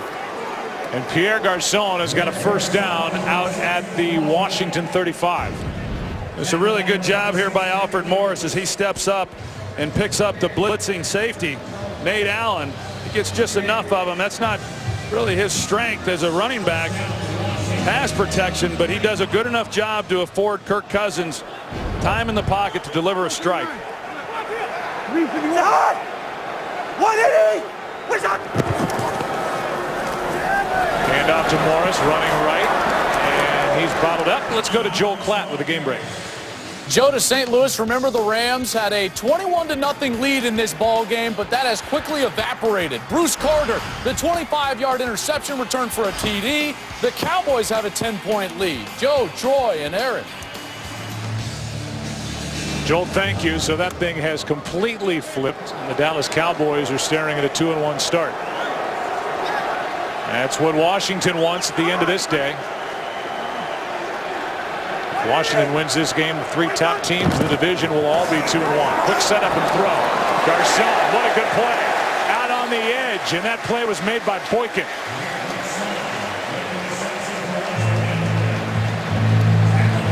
Well, when you come up and you play press and you're challenging these receivers the way that the Eagles do, Brandon Boykin, if you throw that wide receiver screen and you're not able to then pick off the guy who's covering, then you're going to have a tough time. And Boykin, he's able to get away. They're trying to block him up with Trent Williams, their left tackle, and Boykin's able to get out there and make a big stop. 3rd down and 10.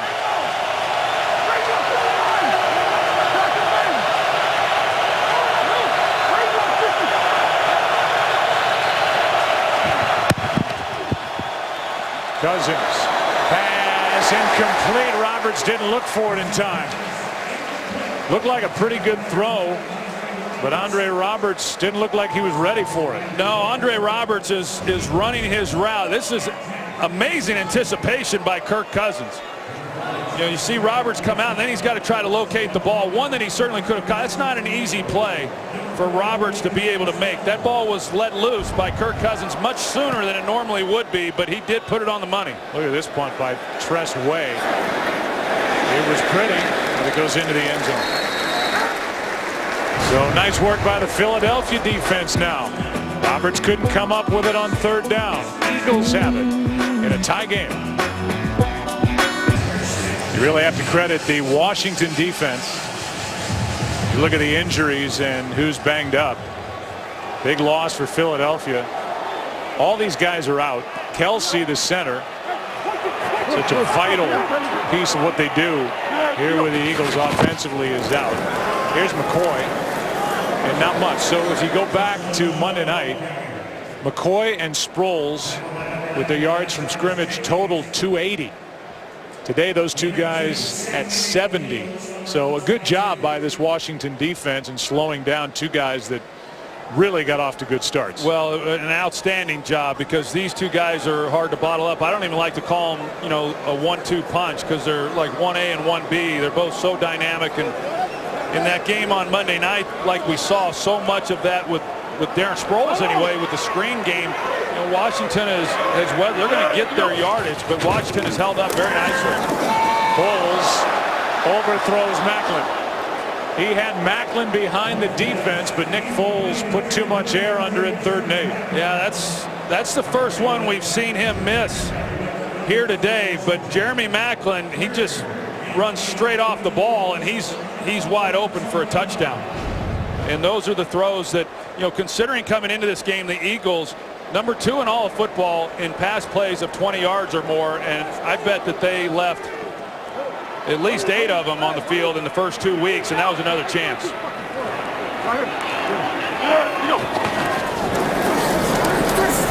Pass is incomplete.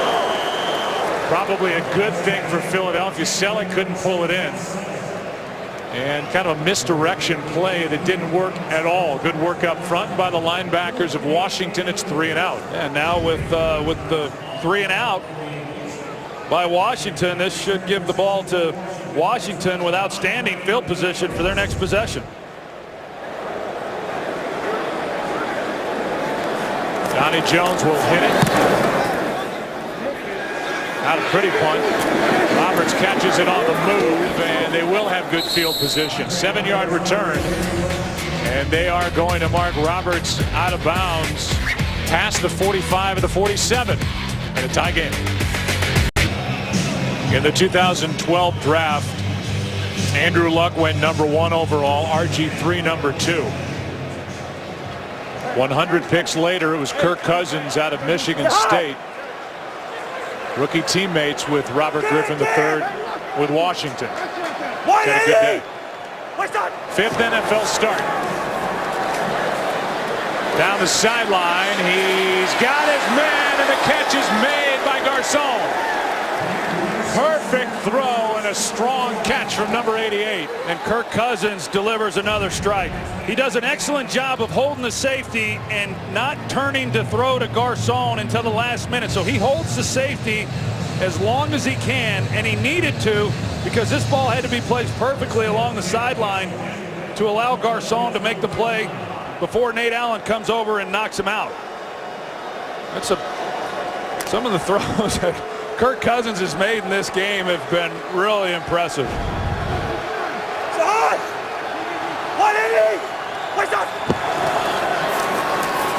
Here's Morris, left side. Inside the 10. You know, all the discussion this week, Joe, about what happens when RG3 is healthy, and what's the future of him. It was, everybody was kind of expecting Kirk to come out and play well, and he has done that. I mean, he has thrown a little fuel on the fire. There'll be a lot more discussion taking place this week. He's been outstanding. And you're talking about a guy in RG3 who was the offensive rookie of the year in 2012, helping his team, carrying his team to a division title in the playoffs. Then he tore his ACL. Cousins with all day. Slings it out of bounds in the direction of Young, the fullback. And we talked about it, Joe. There's been some balls that have been challenged by these defensive backs. I mean, they haven't all been just wide open throws, but he's put the ball where it's had to be, and he really hasn't put the ball in harm's way. I mean, I watch him, and he's very smart, even on that play right there. A lot of guys who hadn't played as much as he has, they would try to force something in there and maybe make a mistake, and he's been very smart with the football, and I thought he was last week when he came off the bench against Jacksonville too.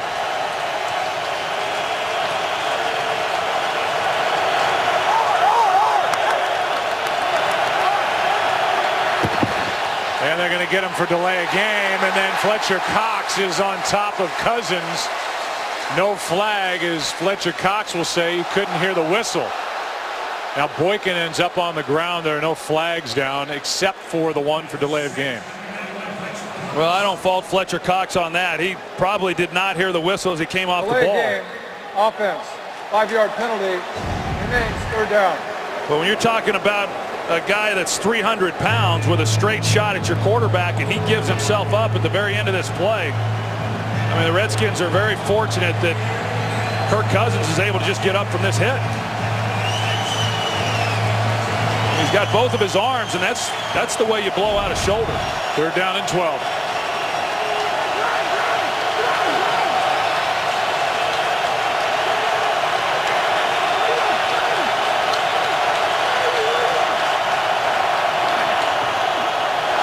Pass incomplete for Deshaun Jackson. And the crowd will like that even more. A good stop there, Joe, down here in the red zone. The Redskins go to the empty set formation, and last week, whenever Indianapolis did that, the Eagles brought pressure. The Redskins have no backs in the backfield, and they bring the inside pressure with the linebackers. You've got to get the ball out quickly, and they're just unable to deliver a good ball then to Deshaun Jackson to at least give him a chance to pick up that 1st down. Trying to go 3 for 3 on the day. Forbath from 33 yards out, and the lead. Good snap, good hold. Kick is no good.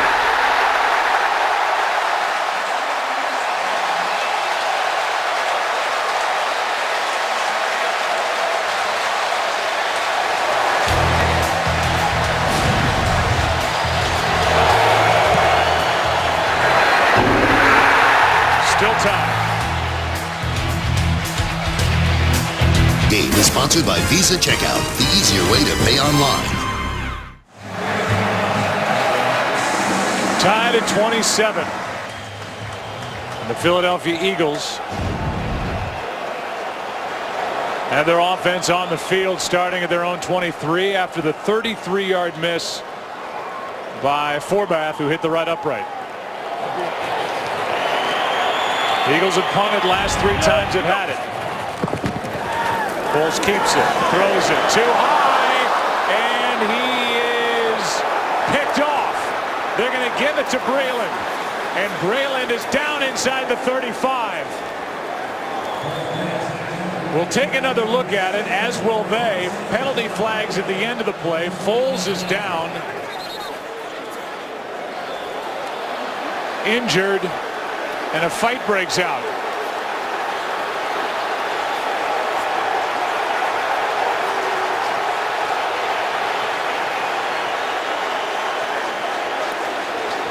The last thing the league needs right now is some brawl along the sideline here in Philadelphia, and it looks like it's calmed down. But we'll look, as will they, because it's a turnover, at what they called an interception by Breeland, but it looked like he did not secure it before the ball hit the ground. Meanwhile, Foles is injured and getting a lot of attention out there at the 30-yard line. Yeah, while this is going on, then you see that they're tending to Nick Foles to find out the severity of his injury.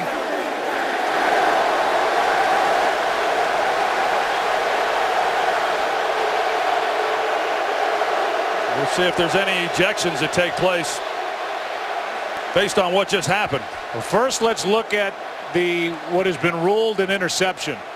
Well, Breeland, he forgot he's in the NFL. First of all, I mean, he goes to make a play on this, and the question is whether or not he had it. He did not.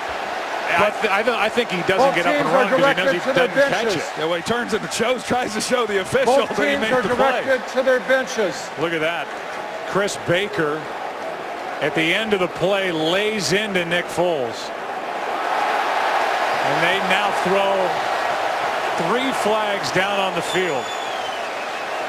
As Jason Peters, the left tackle, goes right after Chris Baker. After Baker does that right there to Nick Foles. And thankfully Nick Foles is up and looks to be okay. Mike Pereira joins us. Troy, sorry to cut you off from Los Angeles. And well, these officials have got to get control of this football game, Mike. Well, this is as close to being out of hand as anything I've seen this year. You know, you've got the incomplete pass ruling here. But what you're going to get is all of these fouls. The hit on Foles happens first, but then you have the skirmish and the fight, and likely all of those will offset. It'll go back to incomplete. Unnecessary roughness. Washington, number 92, hit on the quarterback, and number 92 has been disqualified from the game. So Baker's out of the game. Mike, you saw what we saw. They initially said interception, but it doesn't look like that was an interception. After the play was over, there's the hit that takes Baker out of the game. Philadelphia, number 71, and number 71, number 71 for Washington, and number 71 is disqualified. Well, now Washington's lost their left tackle. Both of these 15-yard penalties will be enforced. Here's the reaction by Trent Williams as he's been ejected. So Williams is ejected. Baker is ejected from the Washington side. Peters for the moment is still in the ball game. All of that off this, but this followed, Mike Pereira, what looked to be an incomplete pass, even though they ruled it initially an interception. Right, and that's the part of this now that has to go back, is go make this an incomplete pass. And we all see this. Watch the ball go to the ground, hits the ground, so the pass is incomplete. So they'll reverse it to an incomplete pass. Now you got to go back and see what's going to be enforced and what's not going to be enforced. And you've got fouls by both teams. The question then, will it offset? That's what Tony Carini is going to have to figure out. And he'll get a chance to look at this under the hood and also talk to New York. Meanwhile, Troy, another ball got away from Nick Foles. He had his receiver wide open on that play. Yeah, I believe it was a tight end who he had, and the ball just got away from him. That hit by Chris Baker is a hit that the league they took out of the league back in 2002. It was a playoff game between the Chicago Bears and the Eagles. They took out Jim Miller. And they don't want these quarterbacks exposed like that on a change of possession. And Chris Baker takes a shot at him, and that's what initiated the scrum. And somehow Foles is able to get up where he just got crunched, and for a moment there it looked like it was going to be a serious injury. And now Jay Gruden gets a visit from Tony Corrente as they try to restore order. Chris Baker, the nose tackle, is out. The previous play will go under review.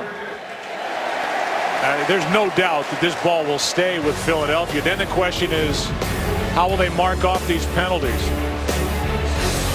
But that's not an interception. We expect that call to be overturned. We'll get it when we come back. We'll get the call right now from Tony Corrente. After review, there is no interceptions. The ball hit the ground. It's an incomplete pass. It will be Philadelphia's ball, 2nd down and 10 at the 24-yard line. Would the game clock operator please reset the game clock to 10:03. There is also correction on the disqualifications. It was number 92 for Washington and number 71 for Philadelphia have been disqualified. So that's why there's no penalty enforced, because they called the wrong team. So now Philadelphia loses their all-pro tackle Jason Peters. He's out of the game, and Philadelphia now has no more extra offensive linemen to bring in. They started the game with Kevin Graff, a rookie from USC, not active. The same for Matt Tobin. Play as a result of a penalty may stay in the game. Matt Tobin's been battling a left ankle injury, and so now the only guy they have, somebody who signed last week, Wade Smith, will come in along the offensive line, and they are out of reserves on the O-line for Philadelphia as Jason Peters, who was sticking up for Nick Foles, gets ejected because of the hit by Chris Baker. Well, it looks like they move Andrew Gardner maybe to left tackle, which they do. Here's McCoy right side, still trying to run it. And even with all those substitutes up front, McCoy on 2nd down gets 5. 3rd down coming up. Yeah, a lot of adjustments taking place along the offensive line due to these injuries, and now they've got Todd Hermans, who has played tackle in previous years. They've move him now out to right tackle. They bring in Wade Smith, who, as you said, he just joined the team, and now he's at guard. They called a hold against Dennis Kelly on that last play. Kelly is playing in place of the injured Evan Mathis, the Pro Bowler last year, and that backs the ball up just inside the 14-yard line. Foles has his man, pass is caught by Jeff Mayo, and that makes it a 3rd and short after a 16-yard completion. 2nd catch of the year from Mayo. Now 3rd and 4.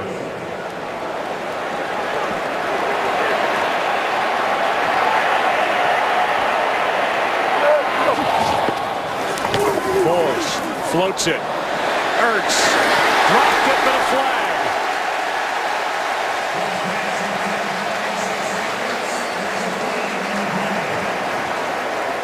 We welcome in a new audience, and you're about to see a pass interference call against the Washington Redskins. Pass interference, defense number 52, automatic 1st down.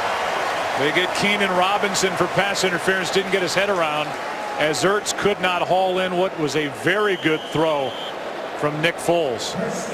Boy, that was a tight call right there. Keenan Robinson, who can really run. There was contact just before the ball got there. But as you said, Joe, he never got turned to try to make a play on the ball. 21-yard penalty sets up 1st down in midfield. Riley Cooper on a wide receiver screen is knocked down. The play made by Amerson. This game has had everything.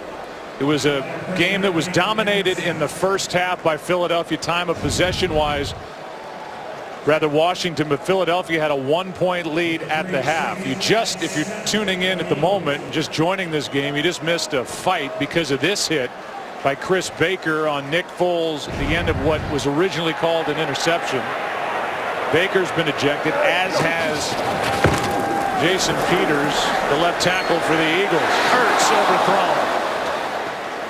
And it was Keenan Robinson with him stride for stride, now 3rd and 8. Well, that's a matchup that Chip Kelly obviously likes. You split out the tight end Zach Ertz, and that's drawing then Keenan Robinson, their linebacker, who, as I said, he can run, but Ertz has got to step on him, and it also then allows, based on the way that Washington's playing coverage, it allows Foles to get the ball out of his hands quickly because of the changes they've had to make along the offensive line.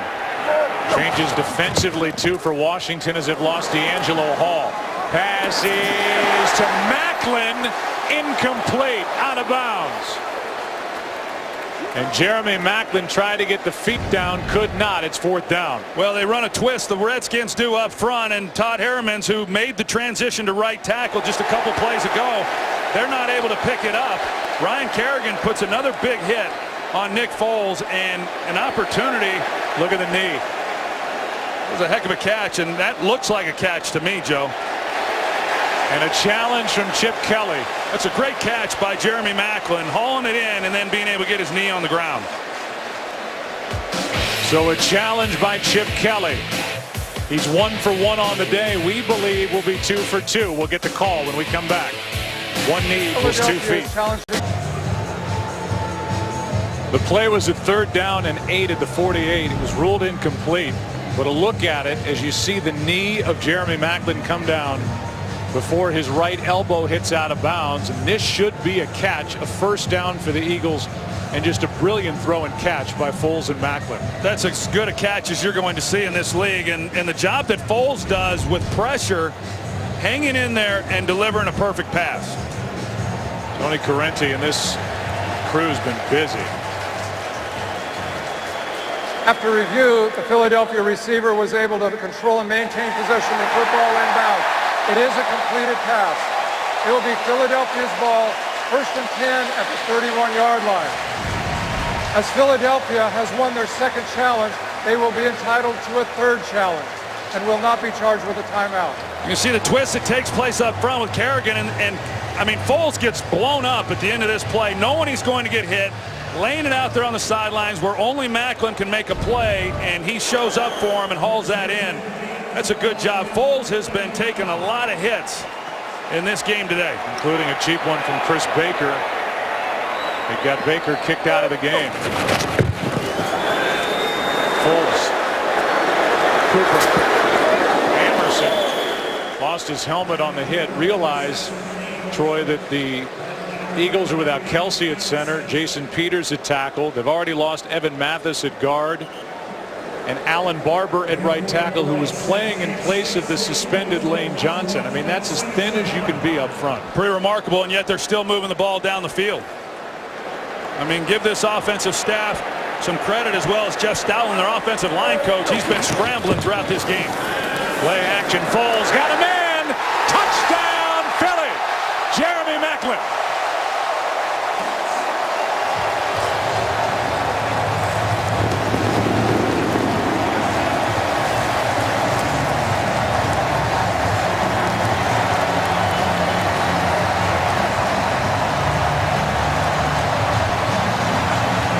Jordan Matthews down that seam throughout this game. This time they have Matthews inside. They got Macklin just outside of that.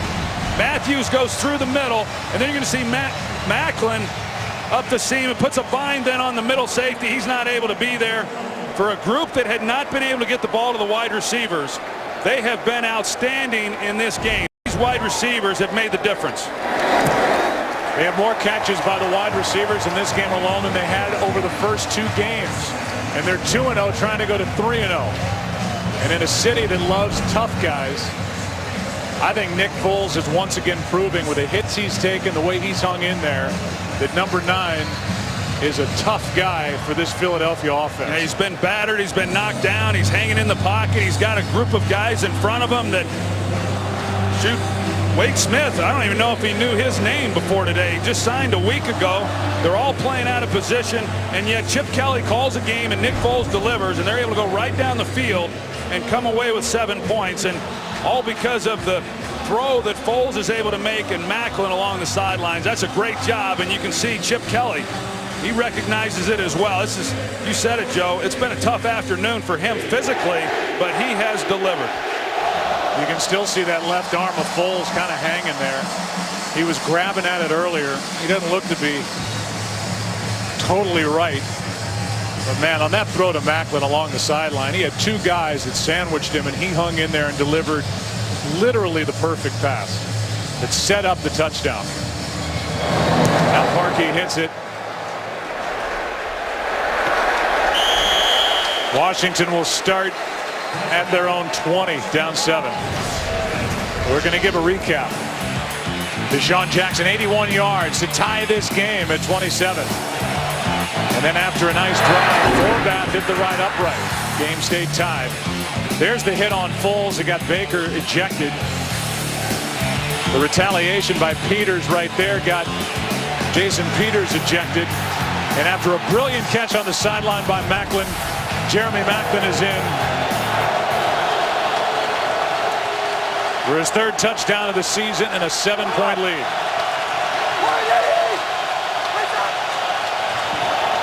Cousins not on the same page. Pass picked off. Intercepted by Jenkins.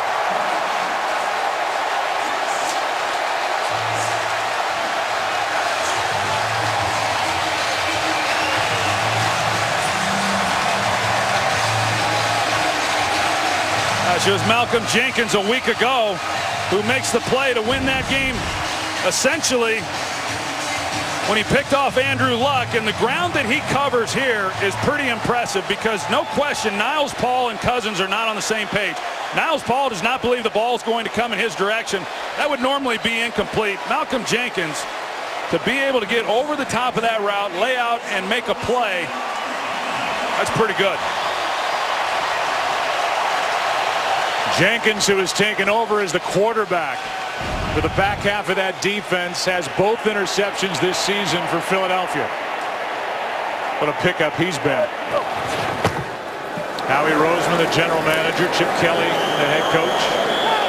Handoff is to LaShawn McCoy, a gain of 1. Yeah, Malcolm Jenkins, what was it? Bill Davis was telling us that, you know, they're able to bring him in and he's able to make checks and change the defense, you know, when an offense lines up, and that's something they weren't able to do last year. You know, they just didn't have a guy who was able to change the calls, so they had to line up and run whatever it was that was signaled in by Bill Davis and his staff. And he's been a great pickup, and one that they targeted as soon as free agency occurred. This crowd has been loud. They're quiet with the offense on the field, and now brought down from behind by Orakpo is LaShawn McCoy, a gain of 1, and a lot of dancing by LaShawn McCoy. 3rd down and 8 coming up, and they are not in chip shot field goal range for Parkey. You're looking right now at a 51-yard try if they don't get any more yardage here. Now, you say dancing around, that's something that does get under the skin of Chip Kelly, but he's fun to watch when he's doing it. 3rd and 8. No, 5-2. See it.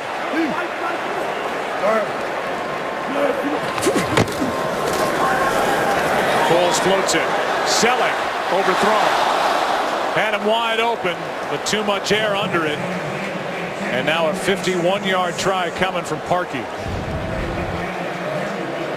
Yeah, this will be interesting now as you see the route. He's got a chance. Selleck, you drive that ball into him.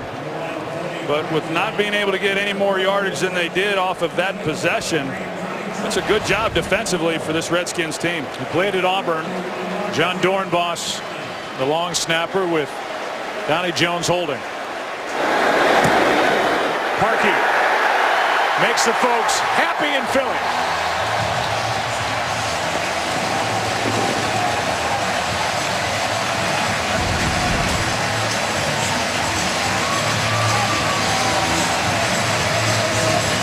Plenty of leg from 51. And he's now 8 of 9 on the season as Philadelphia leads this game by 10. Well, that changes everything now for the Redskins offensively. With it being a 2-possession game, still time with just under 6 minutes left, but they're going to have to get going. If you miss that and you're down 7, you just run your offense and you do what you do. But there's going to be some urgency now with this Redskins offense trying to get the ball down the field. Each side with all 3 of their timeouts remaining. Cousins, in his 5th NFL start, has thrown for 348 yards, 3 touchdowns, 1 pick. And he'll be back on the field. Cousins took over last week for the injured RG3. Dislocated left ankle, and now Parkey kicks it away. He's got to be charged up after that 51-yarder. And he is. So we welcome you inside our broadcast booth. We could go to Twitter or the internet. You can just suggest whatever you want us to talk about. Because, I mean, there's 500 ways to go in this game. But in the end, I think it's Foles hanging in and this offense doing what it's done in the second half each of the first 2 weeks for Philly. Yeah, you know, I mean, Nick Foles has been great. Kirk Cousins has been great. I mean, both the quarterbacks, neither of them have let us down. And now Kirk Cousins gets an opportunity with just under 6 minutes and down 10 points. And he has the 1 interception. But, you know, there are not many guys in the National Football League that can make the play that Malcolm Jenkins made moments ago.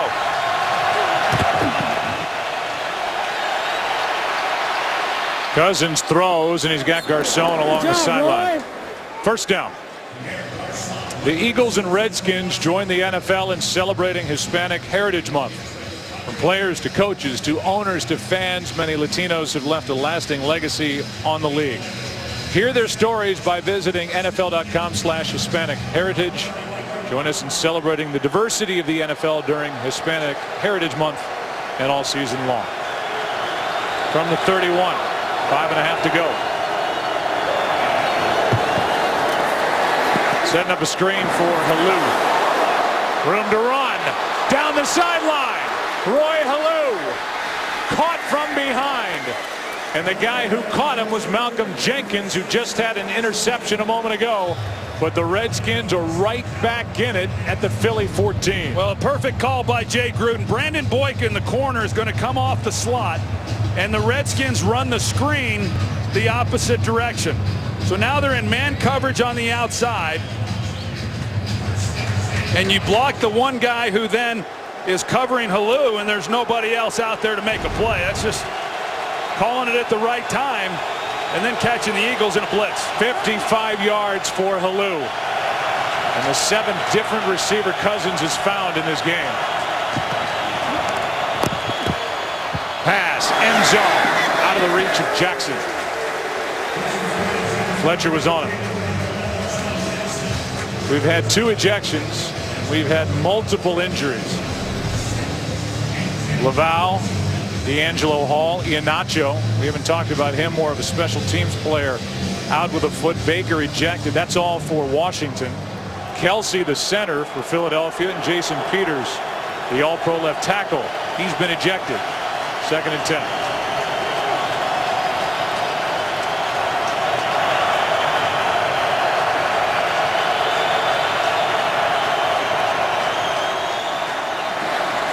Pass is caught. Roberts makes a move. Andre Roberts is down just outside the goal line, where he sets up 1st and goal with 4.5 to go. An outstanding job by Andre Roberts. Watch the job that he does in the slot and the way that he is able to move and create some separation, and then Nolan Carroll is unable to make a play. Handoff and a touchdown, Halou. He got him down there with a 55-yard catch and run. He pounds it in from just outside the end zone, and Washington right back in the game. Yeah, you know, you say, hey, well, they've got to get some big plays in a 2-possession game. They got to score quick, but hard to imagine them being able to do it that quick. Of course, the big play, as you said, the screen pass to Roy Halou. An outstanding job to now cut this game to 3 points once again. Washington goes 80 yards for the touchdown in 99 seconds. Exactly what they needed. Forbath has made it a 3-point game, and a guy who's been battling a bad groin, Forbath doesn't look like he's kicking it very well right now. Here's the big play, the 55-yarder to Roy Halou. Yeah, you know, you catch him at the right time. And the Redskins, they run the screen. They've got, as I said, they got the corner coming off the edge, and then with defensive backs and their back to the runner, you're able to get some big plays if you pick off the guy who's responsible in coverage for Halou, and that's what they were able to do. And Andre Roberts, we talked about what a key pickup he was for this receiving core. That's an excellent job on the route. Then Halou pounds it in from just outside the end zone, and with the extra point, it's a 3-point game. It's been a heck of a ball game.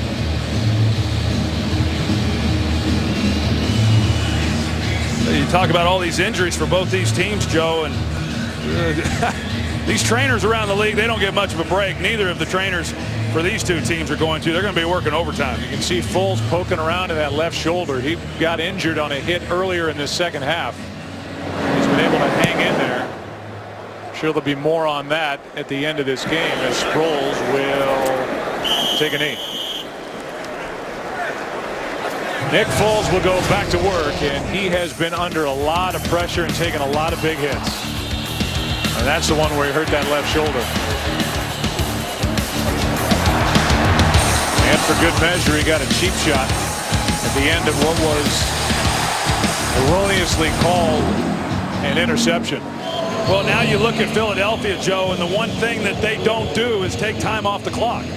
You know, they're either scoring in a hurry or they're punting in a hurry, but they don't generally just milk the time off the clock. But I'm interested in seeing what kind of game Chip Kelly calls here and whether or not they're able to run the ball against this defense. As we talked about, the Redskins have been pretty good here in this game against LeSean McCoy. Has not been sacked despite all that pressure. Here's McCoy. He's bottled up. He lost a yard.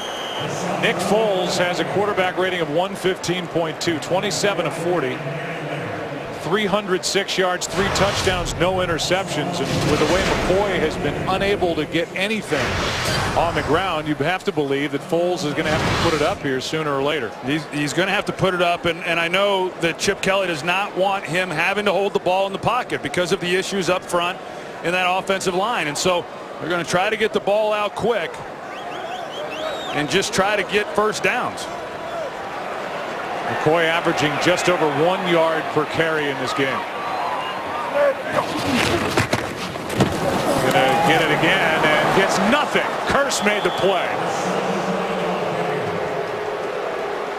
So now 3rd down and 11 coming up. Well, Jim Haslett, you know, you have your hands full when you face this Eagles offense and all the things that they're able to do. And as much as people think Chip Kelly is about throwing the ball, he likes to run the football.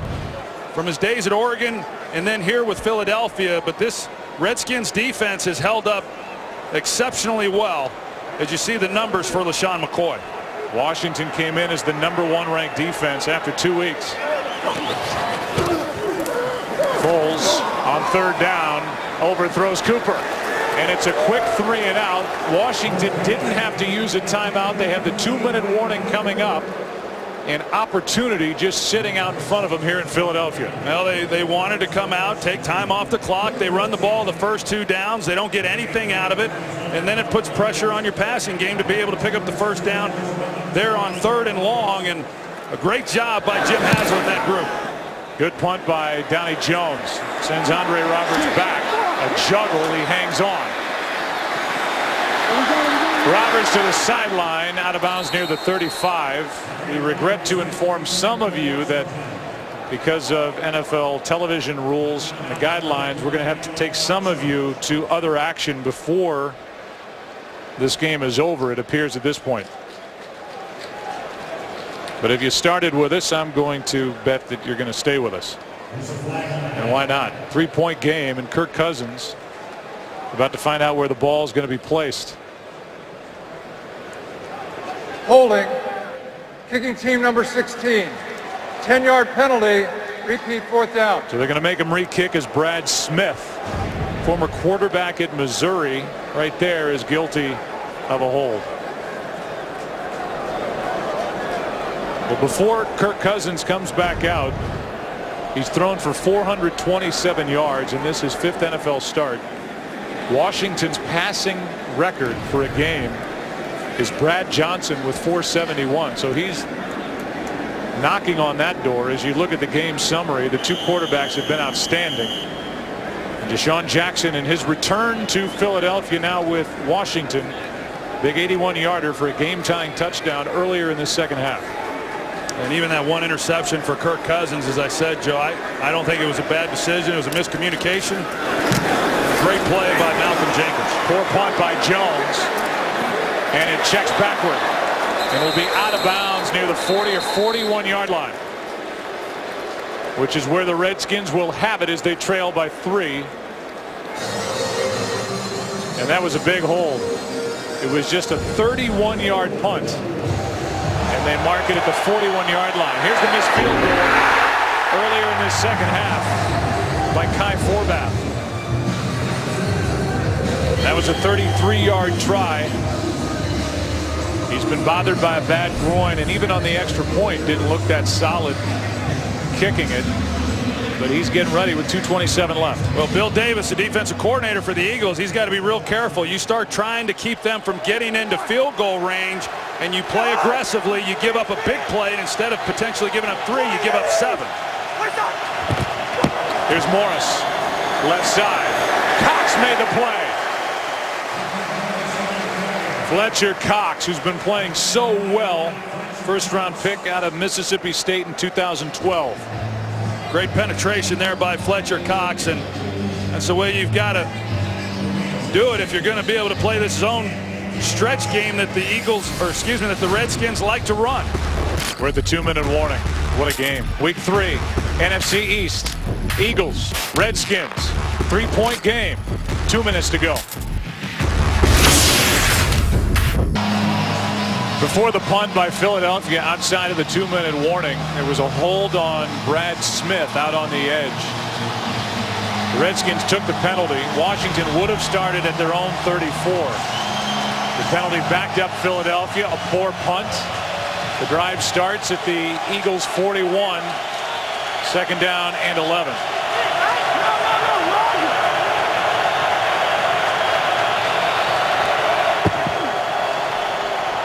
Cousins throws for Deshaun Jackson, incomplete, with Boykin on him. A big 3rd down coming up for Kirk Cousins. Yeah, an interesting play there. They're trying to just pick up some yardage. They had thrown that pass a few times early in this game with a lot of success, soft coverage. That time Kirk Cousins really had nowhere to go with it. He just had to throw it away. In case you're wondering, for Kai Forbath, his career-long 50 yards, that would mean getting to the 32.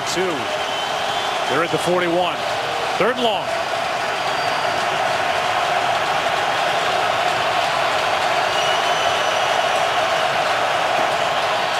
A stunt up front defensively for Philadelphia. Broken up. Boykin. Intended for Roberts. And Boykin made the play, and that's going to bring up 4th down. What a close by Brandon Boykin. Yeah, you can tell. I mean, look how far off he was, and for him to be able to close the gap, he's protecting the inside, does not want Roberts to beat him inside. They have the out route, and that's great makeup speed by Brandon Boykin.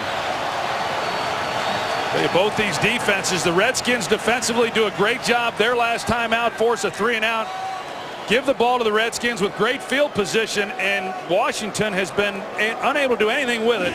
And now they're faced with a 4th down. 4th down and 10. Stay here. Washington uses a timeout as it all comes down to this snap and what happens after it. Cousins 427 yards in his 5th NFL start. 3 touchdowns, 1 interception. Nick Foles has thrown for 306 with 3 touchdowns. Been a great game. 37-34. 4th and 10.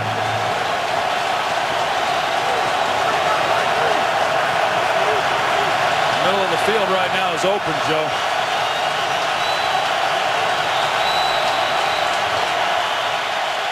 Cousins throws behind the receiver. Philadelphia will take over. Garcon the intended target, and Cousins missed him.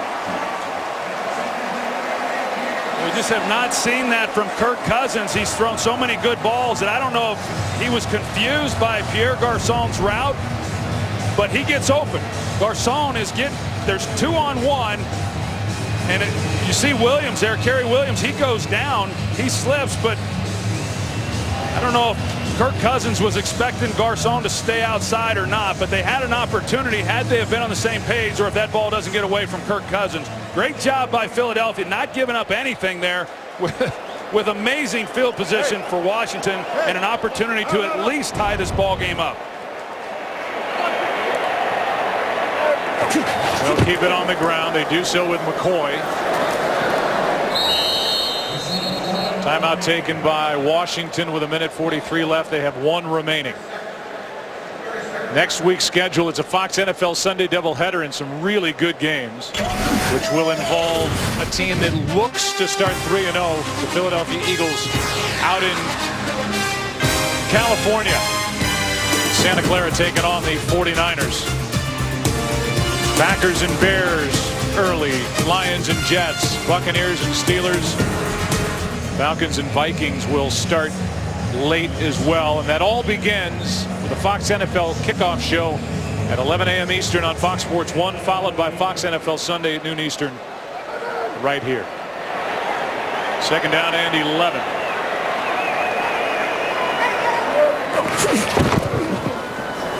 Foles looking for a safe throw, and he completes it for the first down. Pass is caught by Casey. And that will put an end to this ball game as the clock will continue to wind. Washington only 1 timeout remaining, and Chip Kelly went for the end of the game, and he just found it. Look at the ball placement right there by Nick Foles. Now, he puts the ball on him perfectly, and you remember the last possession that the Eagles had it. They ran it on first down and second down, and they were faced with 3rd and 10, couldn't convert. This time Chip Kelly, 2nd and long, he dials up the pass, and Nick Foles delivers a strike, and the Eagles get out of here with a 3-0 record. Washington will slip to 1-2. Washington will host the Giants on Thursday night. As we mentioned, Philadelphia will head out to take on the 49ers. For the Eagles, now the first team in NFL history to win their first 3 games of the season after trailing by 10 or more points in each game. It had been heavy action in the second half the first 2 weeks. Coming off a Monday night win in Indianapolis, they're going to get a home win here. They had a 1-point lead at the half, and they're going to win it by 3. So with that, we look at the standings in the NFC East as Chip Kelly heads to midfield to meet Jay Gruden. The 3-0 Eagles leading the Cowboys, who hung on in St. Louis. Washington slips to 1-2, and the Giants winners today. They're 1-2. Coming up next, it's the State Farm post-game show from Philadelphia as the Eagles win it by 3. Back after this.